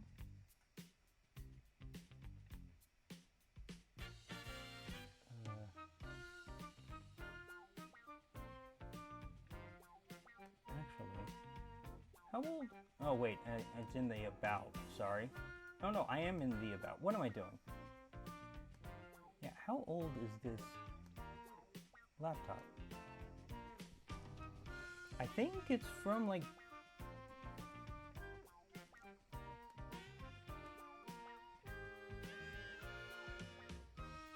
I think it's from like 2015, 2013. No! No, because I had the other one. Yeah, so I would say this laptop was like 2013, 2015. I had another laptop in high school that was like very big and clunky, and I think that was the one that I used for like Caramel Danson and some of the PMVs that I made. And then this one that I'm using currently for just to view the stream and make sure everything is working properly, I've had since, again, 2013 or 2015, and the battery needs to be serviced. It's old parts. The chances of me fixing up this computer to the point where I could actually use it, probably low to slim. So I only have the MacBook Pro that I got in like, I think 2020, when my grandfather just decided to get everyone in the family a MacBook Pro. But the biggest, getting back to the point, oh my god. The biggest issue with the MacBook Pro is that it has 3 places where you can insert things. The headphone jack and 2 USB-C ports. And when I stream, or when I streamed in the past, how I'm currently streaming and how I used to stream, but it won't be when everything comes, is I had the headphone jack, had the microphone, the 2 USB-C ports had the power charger, because there is no way I'd be able to stream like this for roughly this long without my laptop being on an adapter. And then the cord from the capture card into the laptop. So everything is taken up. So, and I know that I had to eventually upgrade to a USB mic. But like the only time it would be useful, sorry, is if I'm doing computer games. Because then I don't have the capture card connected to the laptop. That frees up a USB-C slot. And then that's when I can plug in the microphone. But outside of that, but most of the games I play is on Switch. And now Switch 2, more specifically, but yeah, most of the games I play are on Switch. So I need the capture card connected to the laptop. And if I was gonna get a new mic, then I wouldn't be able to either charge the laptop, which then stream would die probably within an hour, or I just have to fully change to, without changing anything, I would have to fully change to computer games. But because I knew I was buying a new mic, and for voice acting, thankfully all I really need is I could have the power charger connected, but all I need for voice acting is just the microphone. So if I was just doing voice acting, there would be no need for me to get this. But because I also stream, and because it's useful for other things, I also got, on the same day I bought the microphone, a USB hub port. So instead of 2 inputs for this for my laptop, when I get the hub, it'll have 5 inputs.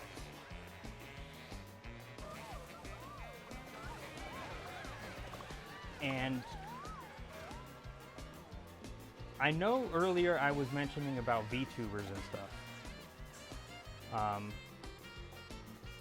And I think I said I was talking about like if I was going to be a VTuber or something, and I said that'll be talked about later. The reason I said that is because on top of the hub ports, on top of the hub, if I were streaming a game from Nintendo, or streaming a game from the Switch, it would take a mic, the capture card, the power charger, that's 3, and then I could potentially use something else to make things better, but overall, I still have open USB ports. So, eventually, again, if streaming takes off better than it has in the past, if I start actually getting like a good audience and I stream more often and all that stuff, I am considering getting a VTuber avatar. And the reason I am thinking about it is because I know that a lot of VTubers, because they talk about it, they use VTube Studio, which is on the the phone. And what they do is they use the phone to record them, or like track the movements, and then maps it to the character, the model, and then it's sent to it's either sent to the computer and then everything else happens, or it's the mapping is done on the phone and then it's sent to the computer. I don't know which one, but so I have 2 extra USB-C slots for whatever I want to do, and I do have a pretty decent iPhone, so it could happen. You could eventually see me as a VTuber. What would I be? I'm still debating that. At this point, the thing I would want to be the most, well, other than a human, obviously, but so many people have like VTube avatars or stuff like that, or like they have like what was it? Iron Mouse is like part mouse, part demon.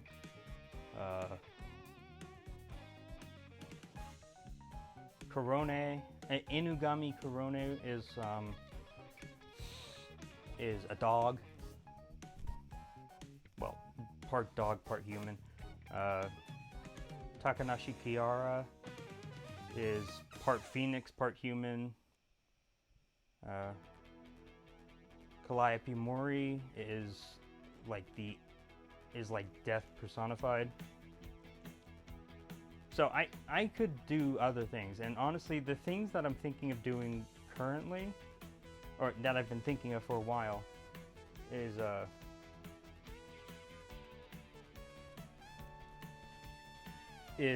a snake, a horse, or a dragon. Because dragons are my favorite ever creature, mythological or otherwise.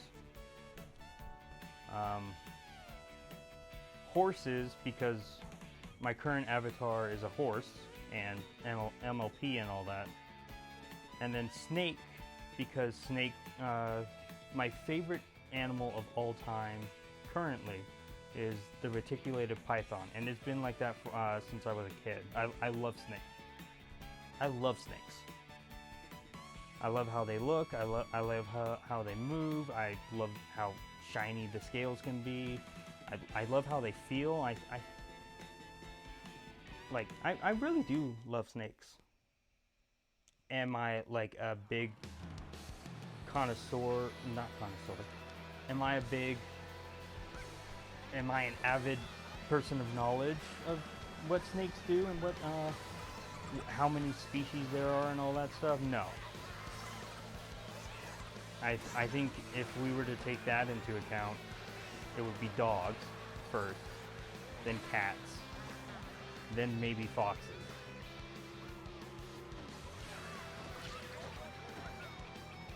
Or maybe frogs. Yeah, regardless, you get what I mean.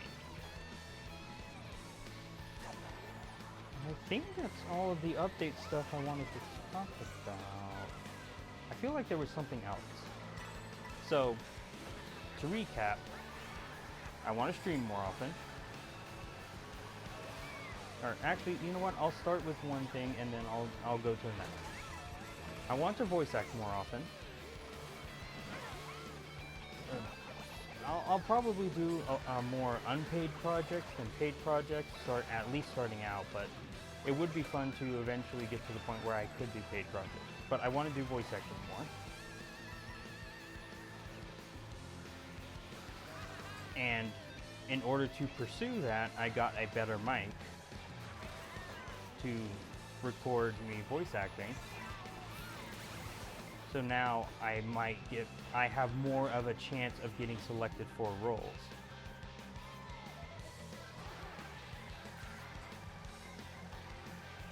And then going from that, of getting a new mic for that, I do also want to continue streaming and potentially do more with it. Which currently is just stream more than 5 months at a time.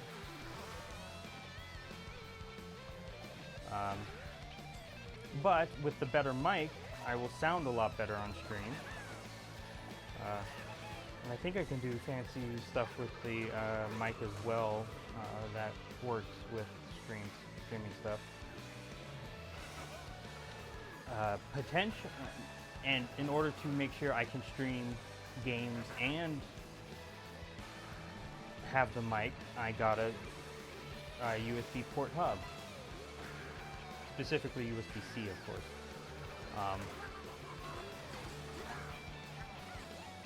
So that's how I'm preparing for those two things. That's kind of to show to myself and to other people that I want to get more serious with those. Is buying a new mic, which I think was like $40. Yeah, I think it was like $37, and that was discounted by like 27% or something. So still a bit of a haul. And then to make sure that I can stream with the new mic and still be able to stream Switch games, I bought I think it was $40 market price, but then with I think shipping and handling it was like $48.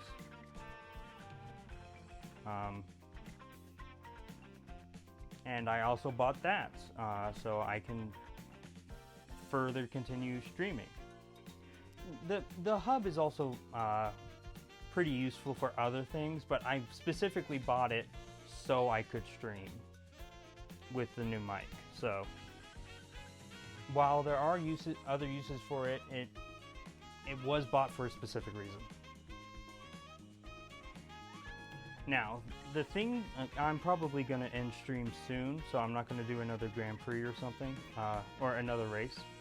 But I just want to finish talking what I want to talk about. And I definitely will have to do a too long didn't read post or something regarding the information in this. But I want, like I said, I want to stream more, and I want to voice act more.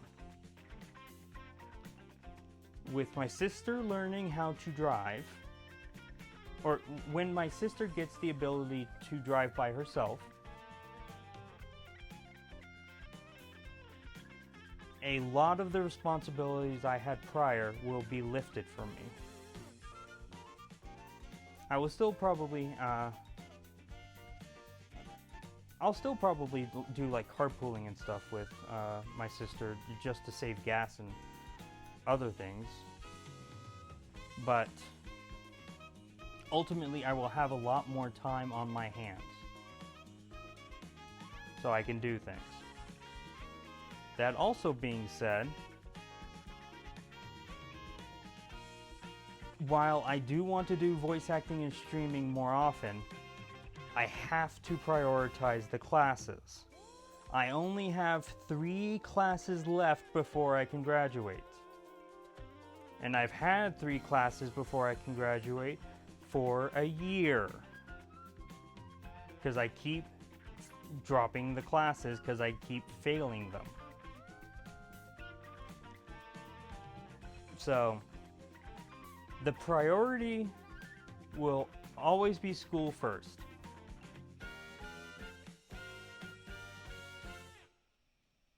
But I do want to stream and voice act more.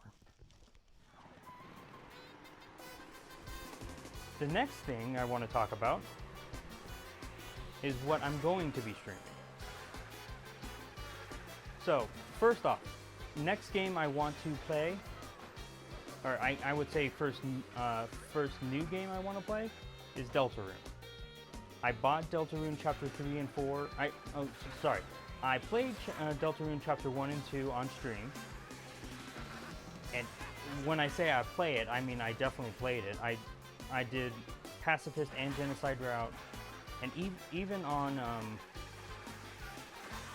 and even did an entire profile. I did an entirely other file on the system on Deltarune to play through Chapter 1 as a Genocide route, even though that really does nothing to change things. The biggest thing that doing Genocide route for Chapter 1 does is give you the attacking item from Jevil. Otherwise, it's completely useless.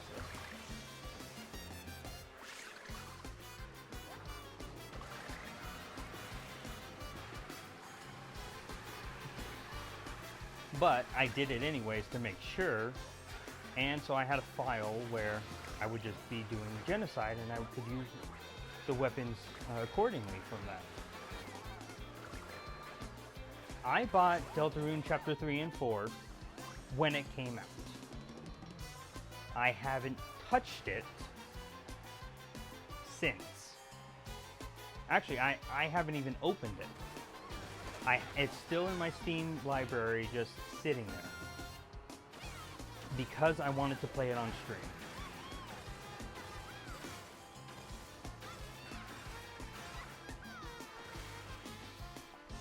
And again, that's mainly just because I enjoyed doing all the voices. I enjoyed playing the game on stream.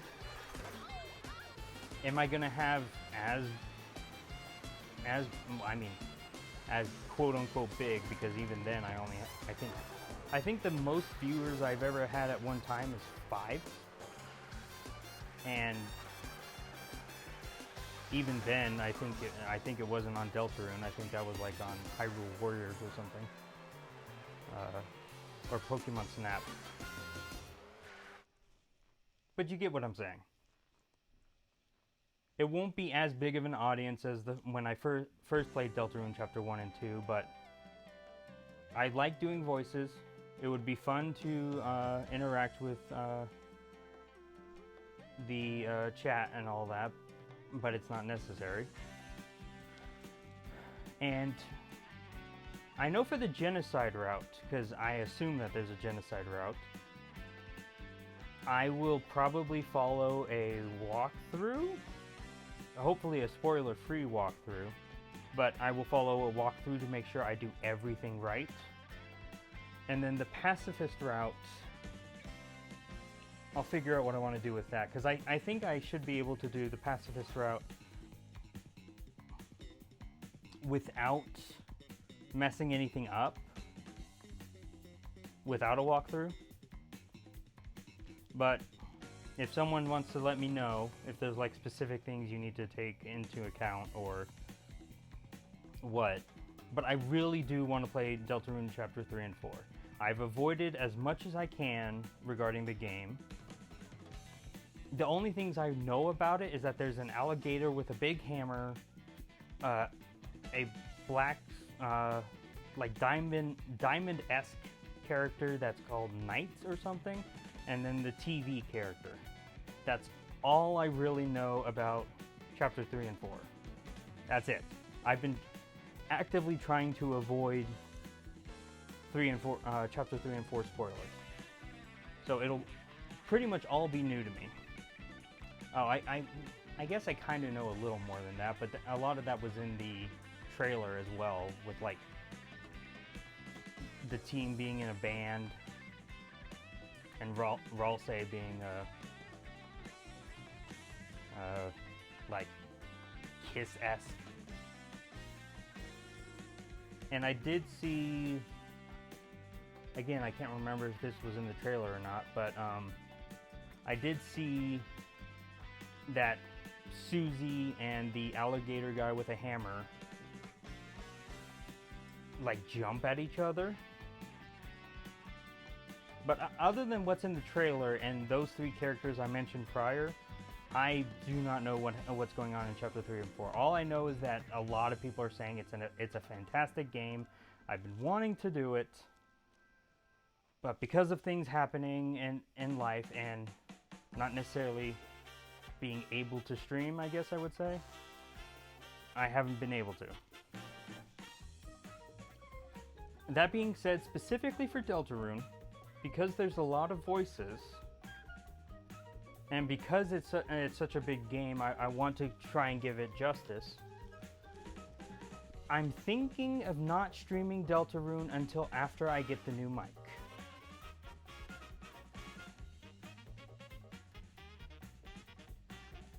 I still might stream it.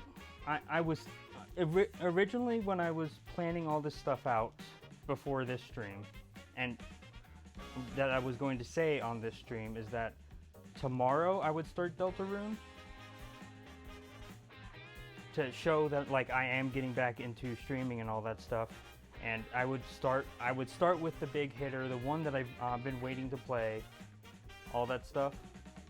But after thinking about, like, because with the voice acting projects, I have 3 projects in mind that I want to do, but I can either do them now on the lapel mic, which will be lower quality, or I can wait until the new mic comes in, record them with the new mic. I think one of them ends at like the end of the month. One of them ends second Thursday from now, and then one ends on Saturday. But I thought, well, they're far enough off that I can wait, so why not wait for the better quality so you have a better chance to actually be casted. So, and then I started thinking about that, and then I thought, well, with that being said, I also want to play Deltarune, and I'm going to be doing a lot of voices. So wouldn't it be better to do it with the better mic? So that's what I've been thinking of, especially during stream, because I said that during stream, and then I was like, oh wait, I could do that. Or no, I think I said it a little earlier before stream. Anyways, on top of Deltarune Chapter 3 and 4, I want to finish Banjo-Tooie, because with everything that happened, I just got distracted and couldn't do it. I want to finish Paper Mario: The Thousand Year Door. That one wasn't because of like things happening in my personal life. That was because the stream was crashing every so often. Or yeah, like it would crash like 3 or more times in a stream. So on top of not wanting to notify people thousands of times, and it being choppy and not being a good thing, and then having to edit all those chops together so then it was a coherent video on my YouTube, I just kind of dropped Paper Mario until I could do it. But I do want to finish those games. I haven't touched them. I did start a second account with it, but Banjo-Tooie I've played many times before, so me waiting to do it for stream wouldn't necessarily be a big thing. I will say though that the difference between me playing Banjo-Tooie all those years ago and now playing Banjo-Tooie is that the Banjo-Tooie on the Switch seems more like the Xbox version than the actual Nintendo version. So it actually plays with no slowdown. So that's mainly the biggest thing that's the difference for me. And then Paper Mario: The Thousand Year Door, I know that a majority of the story is the same as the Nintendo one, or the GameCube one. But I know that there are changes. And I've stated while playing the game that like a lot of good changes like actually fix the game. I've played through Paper Mario: The Thousand Year Door I think like 2 or 3 times. And maybe 1 or 2 of them I 100% completed as much as I could. But yeah, I've played those 2 games a lot growing up, but the changes that are done for the games I started playing on stream are just that good. So, on top of Deltarune, I want to play. I want to continue Banjo. I want to finish, more specifically, Banjo-Tooie. I want to finish Paper Mario: The Thousand Year Door. I do want to play Metroid Fusion, because I know that Metroid Prime 4 is coming out later this year, I think, right? And I played Metroid Prime 1, 2, and 3, but I never played Metroid Fusion. Actually, I think the first game I started with that was Metroid specific, I think was either Metroid Prime 3 on the Wii or Metroid Other M on the Wii. One of those 2.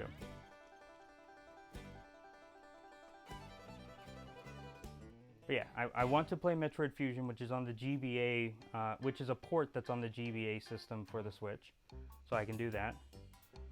When Pokemon Colosseum and Gale of Darkness comes out on the Switch Nintendo GameCube library, I would like to play those on stream. I'm not like 100% on playing those just because I've played them so often. Well, actually, I played through Colosseum multiple times.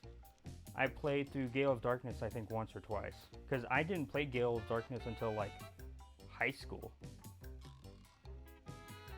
I don't know. I played Pokemon Colosseum. I didn't hear about Gale of Darkness, and so then I never got it. And then I heard about it later, and then by the point I heard about it, it was...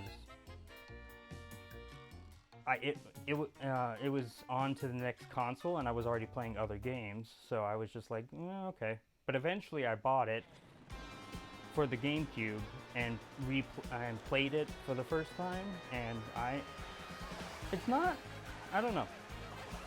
I feel like the overall map and world and stuff,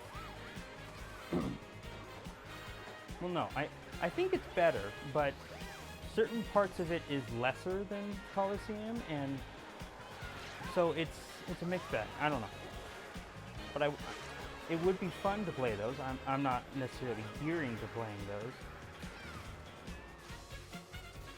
but yeah. And I want to do other things. Like I said, eventually it would be cool if I could get a V2 avatar. I know making those is a lot of work. And I know paying for someone to make it, which would be better quality than whatever I would make, would be expensive. So I can't just go out and do it right now because I don't have that kind of money just laying around. Maybe when I start teaching,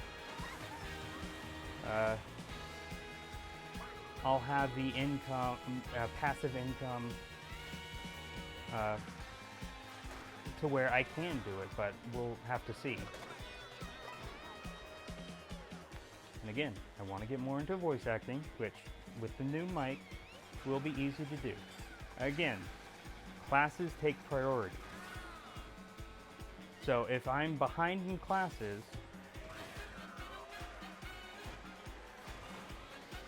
yeah, if I'm behind in classes, then I'm focusing on classes. Voice acting and stuff can go to the side. I might miss a couple projects for voice acting, but there will always be new ones that I can always go to. Oh, I didn't even know about that path. Maybe I should just watch this, the title screen stuff sometime and just see what all the computers do. Getting off topic. So yeah, classes are a priority, but to alleviate concern, I did update my medication this summer. I got a new ADHD medication. I upped one of my depression medications. So I feel good in that end. And like I've said multiple times this stream, because I keep repeating it,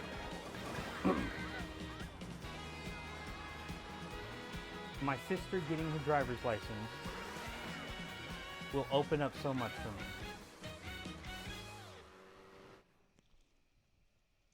And on top of that, while I can use my mom's car if I need to, or she could use my mom's car and then I could use the car that's kind of loaned to me. If I get the truck, then it's my truck. No one else wants to drive it. So then I'd be able to just drive wherever I want because I will always have that car. So the reason I mention that is just because, like, I will get to choose when I do things. So I get to choose when I go to campus. I don't have to worry about like picking someone up and making sure that they get home. I can just focus on myself, focus on doing the work, and actually do things correctly. So with those in like set, I guess my sister isn't necessarily set in stone, but she's going to continue working on getting her driver's license because eventually she needs it anyway. But yeah, with all that, like, to back me up, I do feel like I can stream more often, and I feel like I can voice act more often. I might have to separate voice acting and streaming, because streaming for 4 hours at a time does strain the voice, and voice acting, you tend to do like heavily different voices sometimes, like especially when I do the scratchy voice. So if I do have to do that multiple times, then then I'll have to take a rest. And one other thing before I quit or stop stream. I know I'm rambling at this point. We've been watching the title screen for 30 minutes. I know, I'm sorry.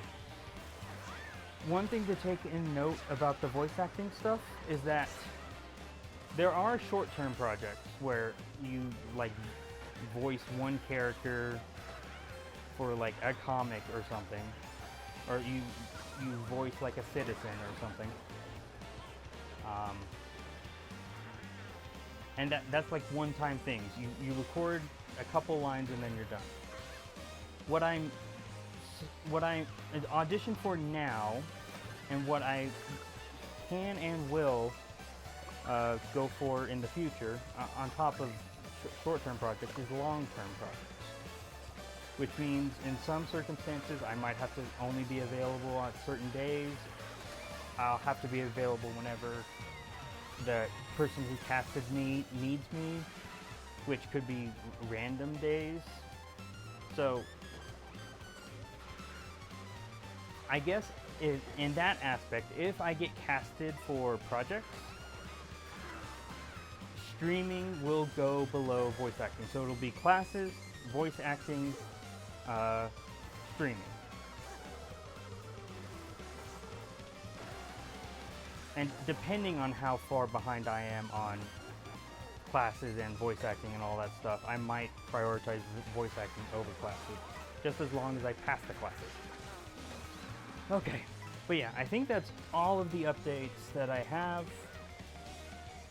I know I've been playing for 4.5 hours and talking every second of that, except when I locked in.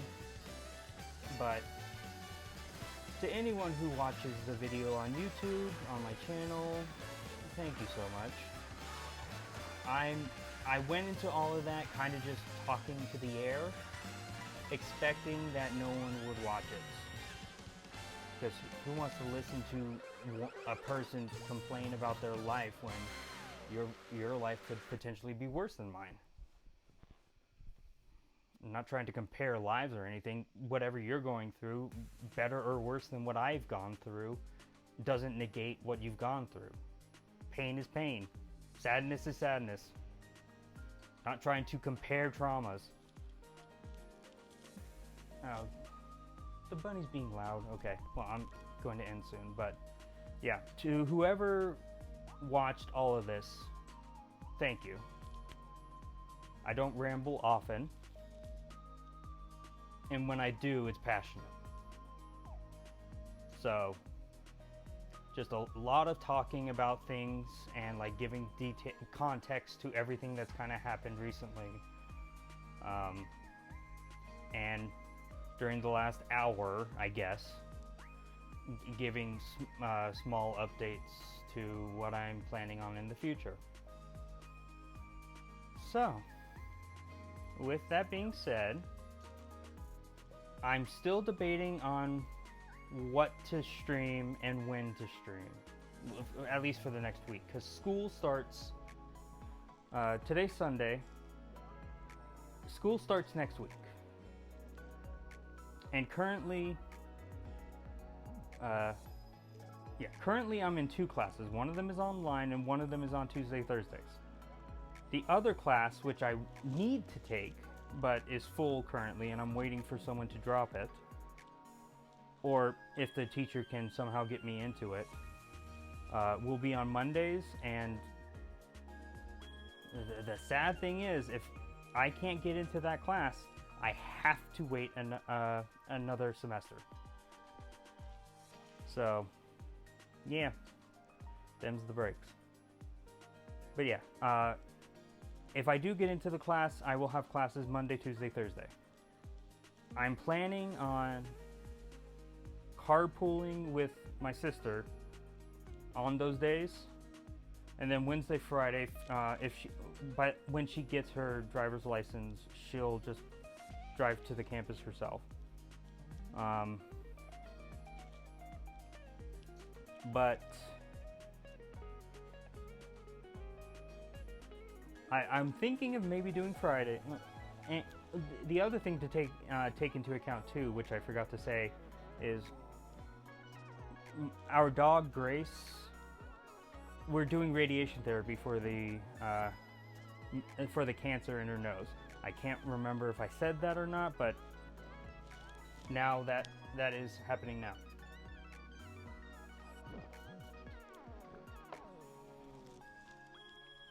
And that is once a week for 6 weeks. And that starts this Friday. So I might do Fridays, because I already have to go out and do things anyway, and then I can come back and then relax by streaming. I think most likely I will stream on weekends. Or I guess I could also try and do like Tuesday, Thursdays, and then homework on the weekends. Regardless, I'll figure out a schedule if I can, and try to get back into streaming more. For this week, man, why am I hot? The seat I'm on is a little sweaty. I'm sorry, but yeah, I'm still debating on whether I want to play Deltarune now or wait until I get the new mic, because it would sound so much better on the new mic.